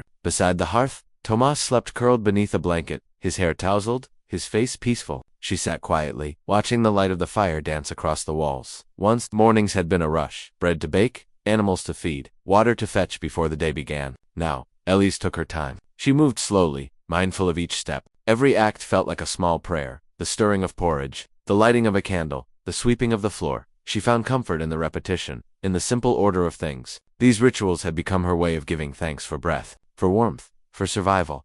Across the village, others too had developed new customs, shaped by memory and fear and newfound wisdom. People washed their hands more often, not out of vanity, but from caution. Wells were cleaned and guarded carefully. Smoke from burned herbs, sage, rosemary, lavender, drifted through the air each evening, believed to drive sickness away. The villagers did not know the cause of the plague, but they had learned enough to respect the unseen.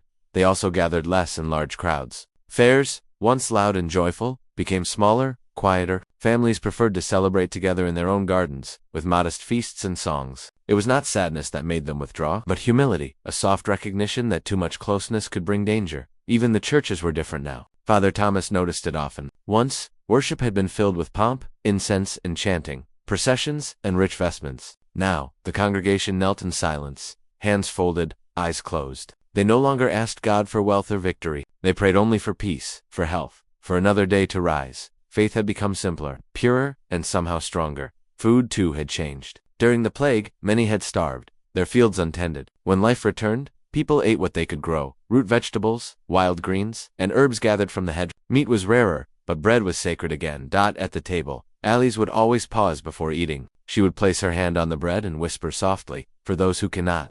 Tomas followed her lead, bowing his head without question. It became their quiet grace. The people learned to waste nothing. Leftover broth was thickened with barley and served again. Stale bread became pudding. Every crumb was honored. Every apple core fed to pigs or chickens. Hunger had taught them respect, not just for food, but for the hands that made it. There were other changes too, in the rhythm of trade and the shape of work. With fewer people to labor, many found themselves learning new skills. A plowman might mend shoes. A shepherd might learn carpentry. The world had grown smaller, and everyone's hands were needed. In Alice's village, the blacksmith had lost his apprentices. Rather than close his forge, he began to teach whoever wished to learn. Men, women, even children. The clang of hammer on iron once more filled the air, but now it carried a different tone, not one of command, but of community. And so, slowly a new kind of equality took root. The old barriers between ranks and roles softened. Death had not asked who was lord or peasant, priest or beggar. It had taken them all the same. Those who survived remembered that truth. When the steward came again to speak of taxes, the villagers met his eyes firmly. "We have paid enough," they said. And the steward, remembering the empty manor and the fields untended without them, could only nod. One evening, as the year turned toward harvest, Alice sat outside her cottage, watching the sky grow dark. The air smelled of earth and ripening grain. Tomas was beside her, weaving rushes into a small mat. "Do you miss the old days?" he asked suddenly. Ellie smiled faintly. "Sometimes," she said, "but the old days are gone. The world we knew ended with the plague. Do you think this one is better?" She looked out at the quiet village, smoke curling from the chimneys. The low murmur of voices carried on the wind, the sound of the mill turning in the distance. "Yes," she said at last. "Not richer, not easier, but kinder. People listen more now. They help each other. That counts for something." Tomas nodded. "I think people are afraid to be cruel now." Alice placed her hand on his shoulder. "Afraid, perhaps," she said softly, "but also wiser. Suffering can hollow a heart, or it can make room for mercy." The seasons turned gently, each bringing its own small gifts. In spring, the villagers planted together, taking turns with the plow. In summer, they shared the shade of the trees and the cool of the river. In autumn, they feasted. In winter, they gathered around fires, telling stories of the world before, not too long for it, but to remember how far they had come. There was one story Tomas liked best of how the stars had seemed brighter during the plague years, when all the lamps of the world had gone out. He said they shone to remind the living that the sky had not abandoned them. Alice would smile at that. Perhaps, she said, or perhaps they were the souls of the ones we lost, watching to see what we would make of the world they left behind. Tomas would always look up then, eyes wide, as though trying to spot his mother among the stars. As time passed, the habits of fear softened into traditions of care. Cleanliness, kindness, and caution became part of daily life, not rules, but rhythms. The people had learned that survival was not only about strength, but about gentleness, patience, and respect for what could not be seen. The fields thrived under careful hands. Wells were guarded, animals well tended, children well taught. Life no longer belonged to haste or pride. It belonged to those who could listen to its fragile heartbeat.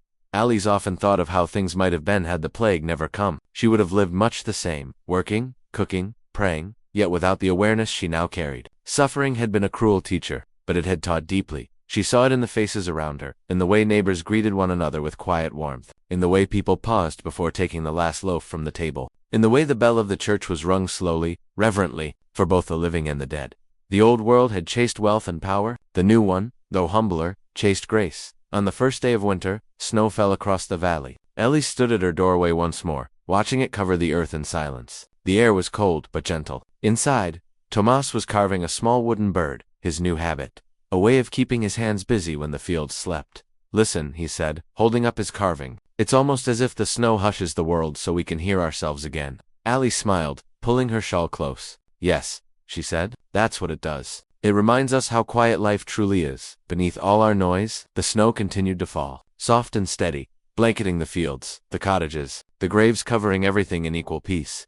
And beneath that still whiteness, the world turned on, changed, but alive. The habits of fear had become the customs of care. The customs of care had become the rhythm of life. And in that quiet rhythm, humanity began to heal, not through forgetting, but through remembering, gently, every single day.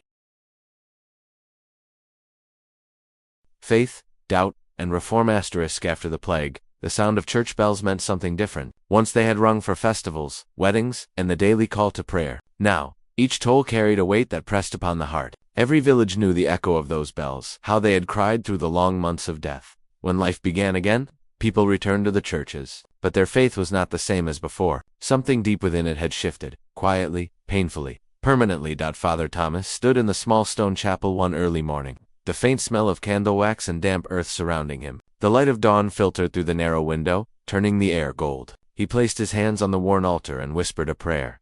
"Lord, we are fewer now," he said softly, "but those who remain we seek to understand why."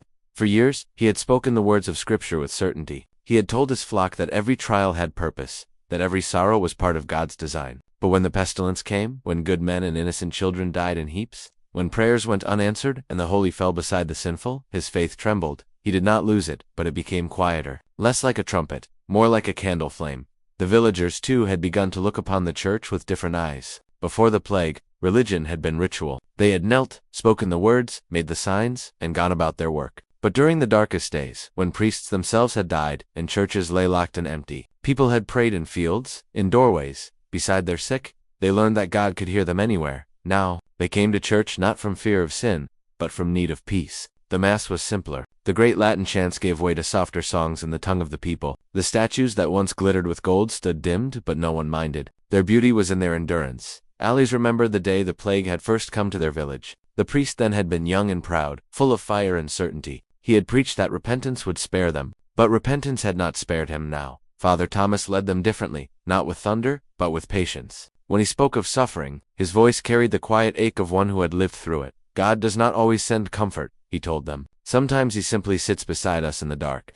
Those words lingered. For many, faith had become less about fear of hell and more about hope for mercy. The villagers still confessed, still crossed themselves before meals, still marked the holy days. But they no longer believed that priests alone held the keys to heaven. In Alice's home, prayer had become a family act. She, Tomas, and old Greta gathered at dusk by the hearth. Each spoke a few words, not rehearsed, not written, just what lay upon the heart. "Keep us safe," Tomas would say. "Keep us kind," Alice would add. And forgive our doubts, whispered Greta. It was no grand ceremony, but it felt real, and in that realness, faith found its new home. Yet not all hearts found peace, so is it. There were whispers of anger in some towns. Anger toward the church, toward the lords, toward anyone who had claimed to speak for God, but could not stop the dying. In the cities, people began to question the wealth of bishops. The grand cathedrals built while peasants starved. They began to ask why the church needed gold when souls needed comfort. Even in small parishes like Father Thomas's, these murmurs reached the air. One evening, a man named Will, once a mason, now a farmer, spoke openly after Mass. "Father," he said, "we prayed and prayed, yet death still came. We gave tithes while our children starved. Tell me, what good is faith that cannot keep the world alive?" The chapel went still. Thomas did not rebuke him. He simply said, faith was never meant to keep death away. It was meant to keep love alive within it. The man lowered his eyes, and there was no more to say. But that question, that boldness, hung in the air for years to come. The church itself began to change, though slowly. In many places, new preachers arose who spoke not of wrath, but of grace. Some traveled from town to town, barefoot and plainclothes, teaching that God dwelled not in marble halls, but in the hearts of the humble. They said the pestilence had been a mirror, showing mankind its greed, its pride, its neglect. And if the world was to heal, it must first become honest. Father Thomas agreed quietly. He began to sell the silver cups the church no longer needed, using the money to help the widowed and the orphaned. The villagers followed his lead, giving what they could, sharing what they had. It was as though the plague had stripped away the ornaments of religion, leaving only its bones, compassion, humility, and hope. Still, doubt lingered. Alice sometimes wondered if the world had been punished, or merely tested. She thought of her husband, buried by the stream, and asked in her heart why good men must suffer so. But she also saw Tomas growing tall, saw the crops rising green in the fields again, saw laughter returning to the market. And she thought, perhaps God's mercy was not in what he spared, but in what he allowed to grow again. Her faith was no longer a fortress.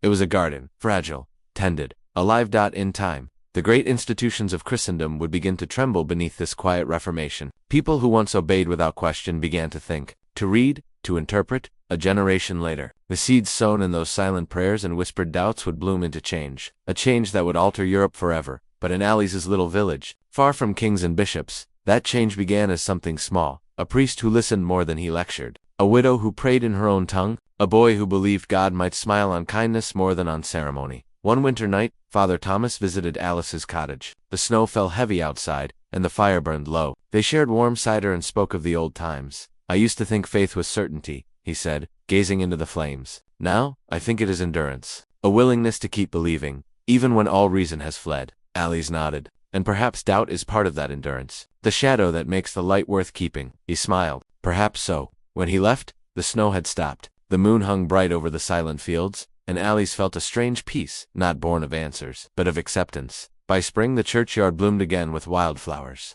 The graves, once bare, were soft with color. Children played between them, unafraid, and Father Thomas, walking among the stones, felt something stir in his soul, not triumph, not even full belief, but quiet trust. The plague had taken much, but it had also given something the world had forgotten, the courage to question, and the grace to rebuild faith from the ashes of despair. For faith, like the people, had died and been reborn, not in grand cathedrals, but in humble hearts that still dared to hope. And so, in the calm, after the storm, belief found its truest form, not loud, not proud, but patient, tender, and human.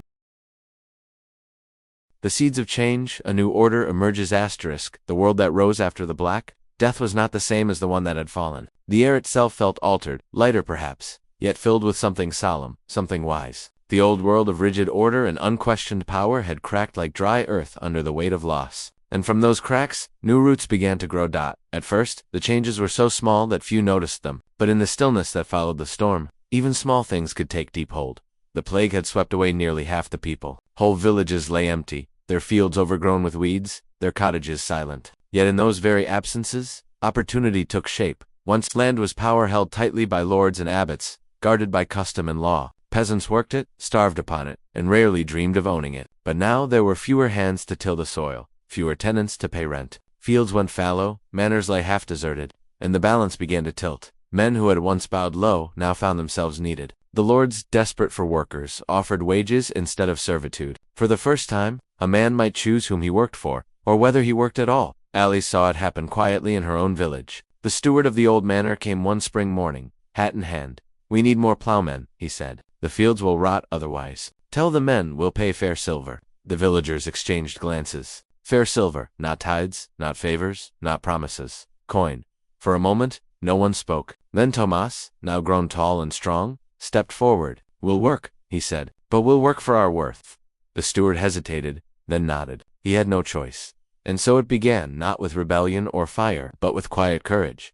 All across England and far beyond, the same pattern unfolded. Serfs left their manors in search of better pay. Craftsmen banded together in towns. Markets bustled once more, and coins passed swiftly from hand to hand. The great wheel of feudal life, which had stood for centuries, began to turn in a new way. Some lords resisted, of course. They tried to fix wages by law, to bind workers once again. But hunger and memory are stronger than laws. The people had faced death. They would not kneel easily again. Alice remembered hearing rumors of peasants rising in the south, of marches and songs demanding freedom. She listened in silence as travelers told tales beside her hearth. "It won't last," one merchant said darkly. "The lords will crush them."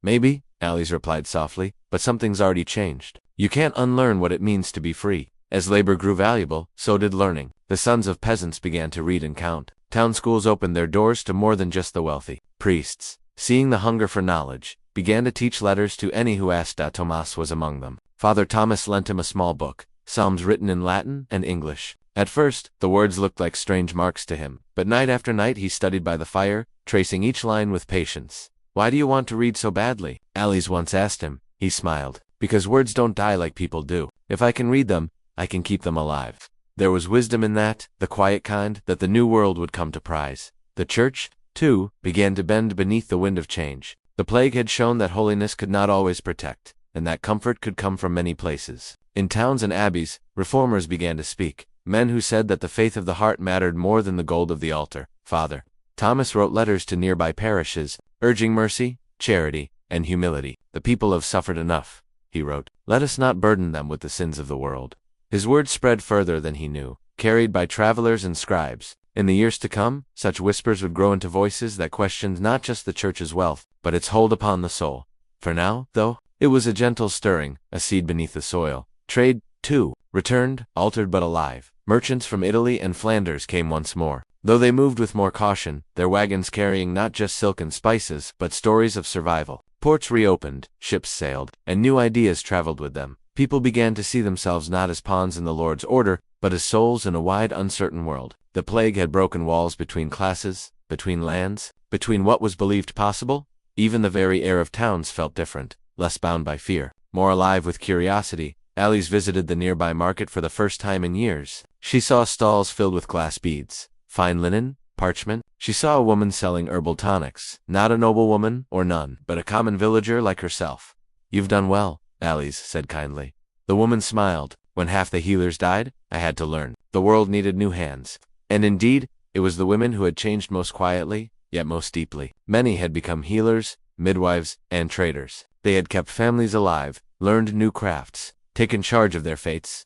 In the silence that followed the plague, women's voices had begun to be heard, not loudly but steadily, the way water wears away stone. The roads that once carried death now carried life again. Pilgrims walked toward shrines, not to beg for deliverance, but to give thanks for survival. Minstrels returned with their lutes and stories. Children ran in the lanes, laughing as though laughter itself were proof of a world reborn. Still, shadows of the past lingered. Some villages never recovered, their ruins swallowed by ivy and moss. Travelers told of ghost towns where only the wind spoke. But even those places served as quiet reminders that life, once taken, was not to be wasted. Every harvest, Father Thomas led a small procession to the hill where so many had been buried. There, the people laid garlands of wheat and wildflowers. "This is where we learned what it means to be human," he said once, "and what it means to begin again." By the time Tomas reached manhood, the world was utterly changed. The manor stood mostly empty, the land now divided among those who worked it. Alice had her own small plot, and from it she earned enough to live in dignity. She often stood at her gate in the evenings, watching the smoke rise from the hearths of the village. It was quieter now, yes, but it was a good quiet, the quiet of peace, of self-made lives. When travelers asked her what the years after the pestilence had been like, she would answer slowly, "Hard, but holy. The world broke, and then we learned how to mend it."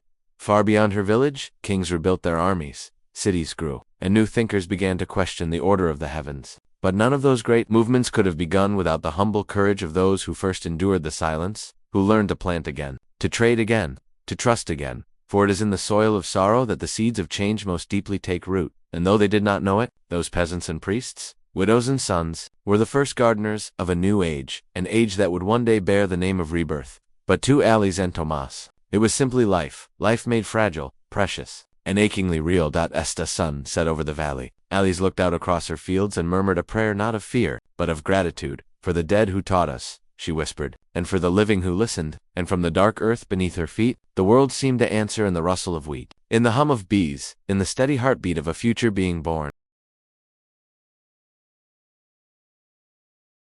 Rebirth of villages and new communities.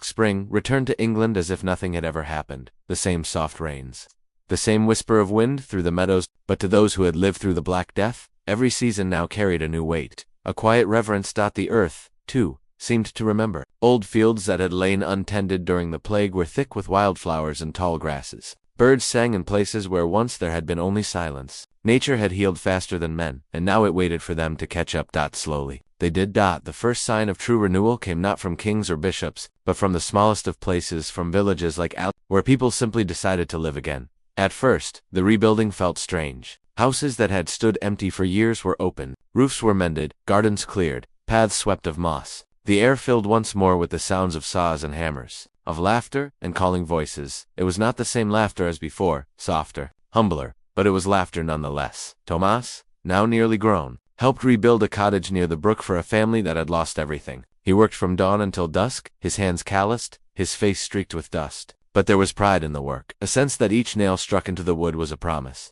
We are still here. New families arrived too, travelers and widows, craftsmen from other towns, even strangers who had once been feared. The empty lands drew them like water draws the thirsty. One morning, a small group came from the next valley, 2 brothers, a mother, and her little girl. They asked if they might settle on the edge of the fields, where old cottages had fallen. Alice met them at the gate. "You're welcome," she said simply. "We have room, and room is life now." No one asked where they had come from or who they had been before. Such questions belonged to the old world. In this new one, survival was the only measure of worth. As the months passed, a new rhythm began to shape the village. Work was shared more freely. When one roof needed mending, the neighbors came together with tools. When a cow fell ill, others offered milk. It was not charity, it was survival through kindness. The churchyard, once a place of mourning, became a gathering ground. On Sundays, people came not just to pray, but to speak of what needed doing, which fields to sow, which wells to clean, whose children needed care. Even Father Thomas noticed the change. "It seems," he said one morning, smiling as he looked over the busy churchyard, "that love is now our law."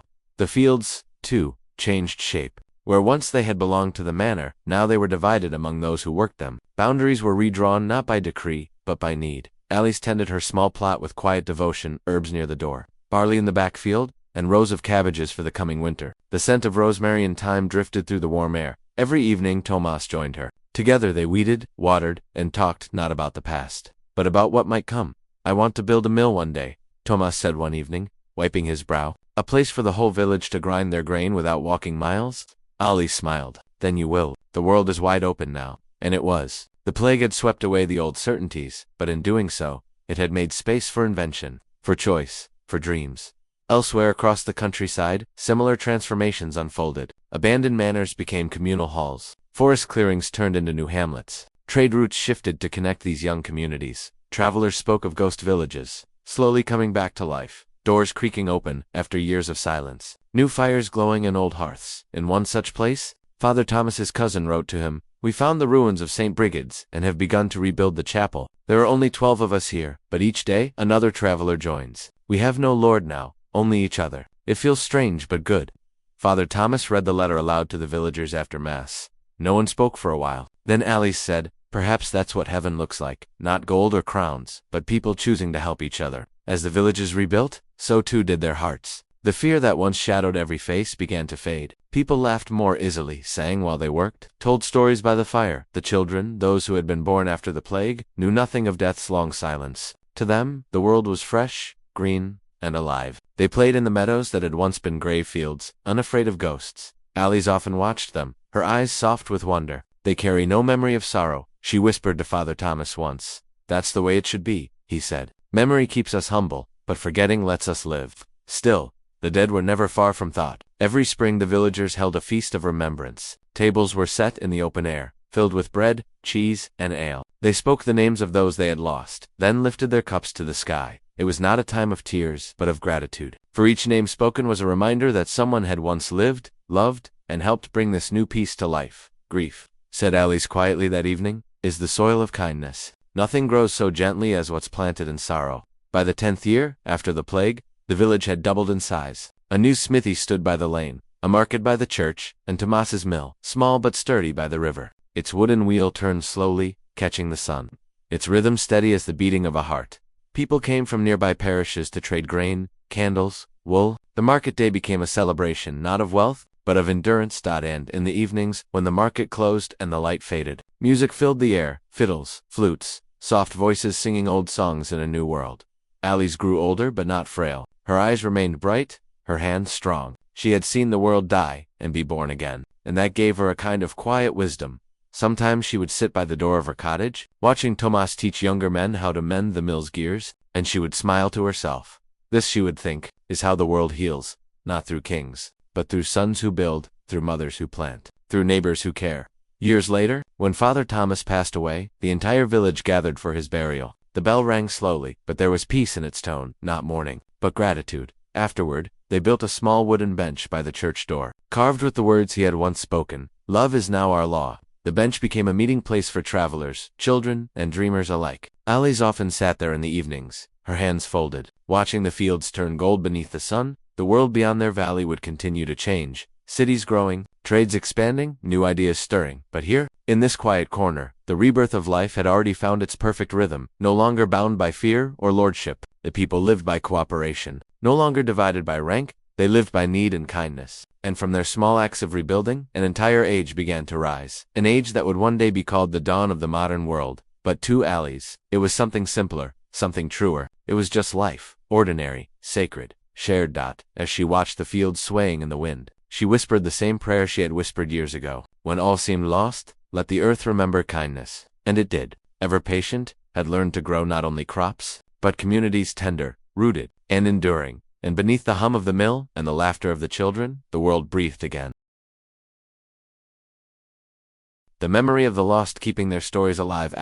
In the years after the Black Death, life had returned, but so too had silence, of another kind. Not the silence of fear this time, but the stillness that comes when one remembers. Everywhere across the countryside, people carried ghosts in their hearts, unseen companions walking beside them through the lanes, sitting beside them by the hearth, whispering through dreams. The plague had taken fathers, mothers, children, whole lineages, and though the land was full again, some spaces could never be filled. In Alice's village, memory had become a quiet ritual of its own.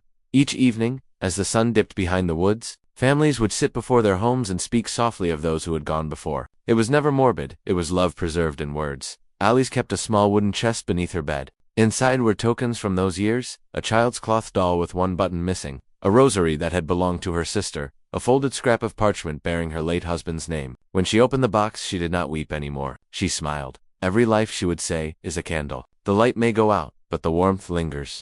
The villagers had made a new custom after the plague, something that belonged to no church calendar. Each year, in the heart of autumn, when the leaves turned gold and the air grew cool, they held the Night of Names. On that evening, every household lit a single candle and placed it upon the window sill. From the far hill, the village looked like a sea of stars, soft lights trembling in the dark. They spoke the names of their dead aloud, slowly, one by one, not to summon them, but to remind the living that they were once here, that they mattered. The children listened with solemn eyes, learning not just names but stories. This was Joan, who baked the best bread in the Shire. This was Peter, who could fix any wheel with nothing but a knife. This was Agnes, who sang lullabies when the wind howled. And thus, the dead were never truly gone. They lived on, not in sorrow, but in memory shaped like gratitude. Father Thomas's successor, a younger cleric named Brother Martin, often marveled at this tradition. At first, he had thought it unorthodox. The church did not recognize such a ritual. But when he saw the calm it brought, he said nothing to forbid it. Instead, he joined them, his own candle flickering beside theirs. The Lord, he would say softly, gave us memory as a bridge between those who remain and those who rest. The church itself had changed. Too, where once the walls had been gray and bare, the villagers painted them anew. Scenes of the old days, the fields, the river, the faces of neighbors long gone, simple, bright pictures done with homemade pigments. Above the altar, they painted a single image, a field of wheat, golden and full, beneath a rising sun. It was Father Thomas's idea before he passed, to remind them that life was always reborn. and that the earth itself had kept faith when men could not. Now, as Brother Martin led the prayers, the light from the windows danced across that golden field, and the people would feel peace settle like dust upon their hearts. As years passed, the children grew. Tomas's own son, little Edmund, would sit by the hearth at night, begging for stories of the time of shadows. Alice would laugh softly, brushing the boy's hair aside. It wasn't all shadows, she'd say. There were candles, too, and brave hearts who held them. Then she would tell him of the plague years, but gently, as one might tell a fairy tale of a world gone quiet, of courage born in sorrow, of neighbors who became family. And though the story was sad, it always ended with hope. Edmund loved those stories. To him, they were legends, not of monsters or knights, but of ordinary people who had lived through impossible days. He began carving small wooden figures of them, a baker, a priest, a farmer, a mother, and lined them along the hearth. One evening he said, "Grandmother, I think if we tell their stories, they never really die." Alice nodded. "That's the truest thing you'll ever learn." In time, other villages began to hear of the Night of Names. Travelers would arrive to see it, bringing candles from their own towns, whispering new names to the wind. It spread, quietly, across valleys and moors, a new kind of holy remembrance, born not from church doctrine but from human tenderness. Even lords and merchants, who once saw peasants as replaceable, began to attend such vigils, humbled by what the plague had shown them, that wealth was fragile, but love endured. And across the land, storytellers began to wander again, old men with lyres, women with ribbons in their hair carrying tales of the lost and the living. They sang not of war or kings, but of the nameless thousands, who had kept the world turning when all seemed lost. Their songs ended with a simple refrain: "We live because they lived." Alice herself became something of a legend. Though she never sought it when travelers passed through, they would often stop to speak with the kind woman who kept the memory of her village alive. She was old by then, her hair silver as frost, but her eyes still bright. Sometimes she would sit with them beneath the elm tree near the church and tell them the stories of those first days after the plague. She spoke of Father Thomas's faith, of Tomas's strength. Of the night the bells fell silent. She told of how the people rebuilt, how they found mercy in each other. Her voice carried the weight of truth, not grand, but gentle. And when she finished, the travelers would bow their heads, as though they had heard a prayer. One day, a wandering monk asked her, "Do you not tire of remembering, good wife? Would it not be easier to forget?" Alice smiled faintly. "Forgetting is easier," she said, "but remembering makes us human." Then she added, "The plague taught us many things, brother, but none so great as this, that love is the only cure time cannot outlive." In the last years of her life, she spent her evenings by the window, watching the candles glow across the village. The Night of Names had come again, and the soft light flickered like stars in the mist. She could hear the voices of children calling names she no longer knew, generations remembering their own lost ones. It comforted her deeply to know the tradition would endure, that when she, too, was gone, her name would be spoken with the same care. Perhaps one autumn, long after, a child would light a candle and whisper, "Alice." She was the one who kept the stories, and that, she thought, would be enough. When she passed away that winter, the villagers gathered in the same field where the first burials of the plague had been made decades earlier. But this time, there was no dread in the air, only peace. Brother Martin read softly from the Psalms, then closed the book and said, "Her light is not gone, it burns in every story she told." And that night, the village burned more candles than ever before. As the years turned to generations, the story of that place became part of England's quiet memory, not written in royal records, but carried in song and spoken round fires. They said that in the darkest years, a village learned how to live again, that from death came compassion, and that one woman's calm courage helped the world remember its heart. In the centuries that followed, when people spoke of the Black Death, they did not always recall the dates or the kings, but they remembered the small things, the candles, the kindness, the rebuilding, and that was the truest history of all, because history is not only written by victors, sometimes it is whispered by survivors in kitchens, in fields, in the soft glow of an evening candle. And somewhere, far across the centuries, the light of those candles still burns. The world renewed lessons from the quiet years. The century turned, and the plague became a memory, distant, softened by time, yet never forgotten. The scars it left were not only in the earth or in the faded records of monasteries, but in the very rhythm of life that followed. What had once been an age of feudal order, of lords and laborers bound to the soil, was now something new, quieter, freer, more human. From the ashes of despair had risen a gentler world, shaped not by kings or battles, but by those who had simply endured. In the villages, the old certainties never quite returned. The land that had once been owned by a few was now tended by many. The people who had once been voiceless found, at last, that their hands and hearts had worth beyond their station. The labor shortage, born of so much death, gave rise to something unexpected: fairness. Men and women began to ask for wages, and many lords, desperate for help, Agreed. The plague, terrible as it was, had quietly rewritten the laws of power. In market towns, where once merchants had been scarce, new life flowed through the cobbled streets. Trade routes reopened, not grand caravans or royal convoys, but humble carts filled with grain, wool, pottery, and salt. The sound of markets returned, laughter, argument, the music of haggling. Children chased chickens through the stalls, and the smell of baking bread mingled with the clang of the blacksmith's hammer. After so long in silence, the noise of living felt like a miracle. Even the church, once shaken to its foundation, began to change. It could no longer speak from a high altar alone. It had been humbled by its own helplessness during the plague, and that humility bore fruit. Priests listened more, judged less. Monks wrote not only of sin, but of compassion. They began to see holiness in ordinary lives, and the midwife, the mason, the mother who shared her last loaf. And though the language of Latin still filled the great cathedrals, in small parish churches, the prayers began to sound like the people themselves, spoken in their own tongue, whispered from their own hearts. Beyond England, too, the change rippled. Across France and Italy, Spain and the German lands, villages once wiped clean of life were reborn as centers of craft and thought. Art began to bloom again, first in frescoes of gratitude, then in poetry, music, and new visions of man's place in the world. Painters no longer filled their works with only saints and angels, but with faces like Alias's, ordinary, weary, kind. Writers began to look at the world not as a valley of sorrow, but as a place where the soul might grow through compassion. It was as though, in losing so much, humanity had rediscovered itself.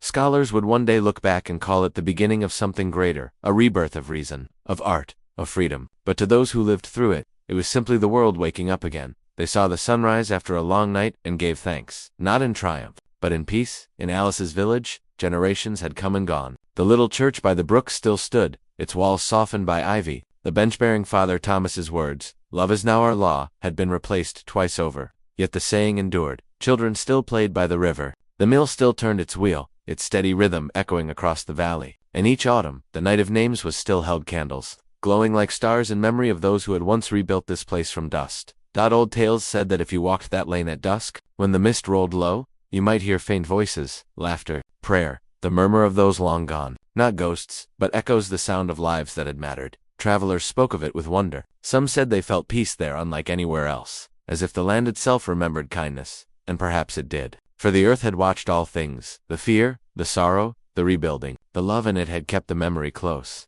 Centuries later, when historians wrote of the Black Death, they counted numbers, millions lost, cities emptied, economies broken. But they did not see the small lights, the villages that endured, the children who were born afterward, the quiet hands that rebuilt what had been destroyed. Those stories were never written in royal ledgers, but they were whispered down through time, in lullabies and legends, in the calm breath of a storyteller by the fire. And perhaps that is the truer history, not of death, but of endurance. The Black Death, for all its horror, became the mirror in which humanity saw both its frailty and its strength. It reminded the world that every heartbeat was precious, every kindness a miracle. It taught men and women that they were not merely servants of fate, but caretakers of one another. That lesson did not fade. It lives quietly in every act of compassion. In every moment someone chooses to rebuild instead of despair. If one were to stand now, in the very fields where alleys once walked, the world would seem utterly changed. The church bells still ring, though their tone has mellowed. The land, long tamed, hums with life. Sheep grazing, bees drifting over wildflowers.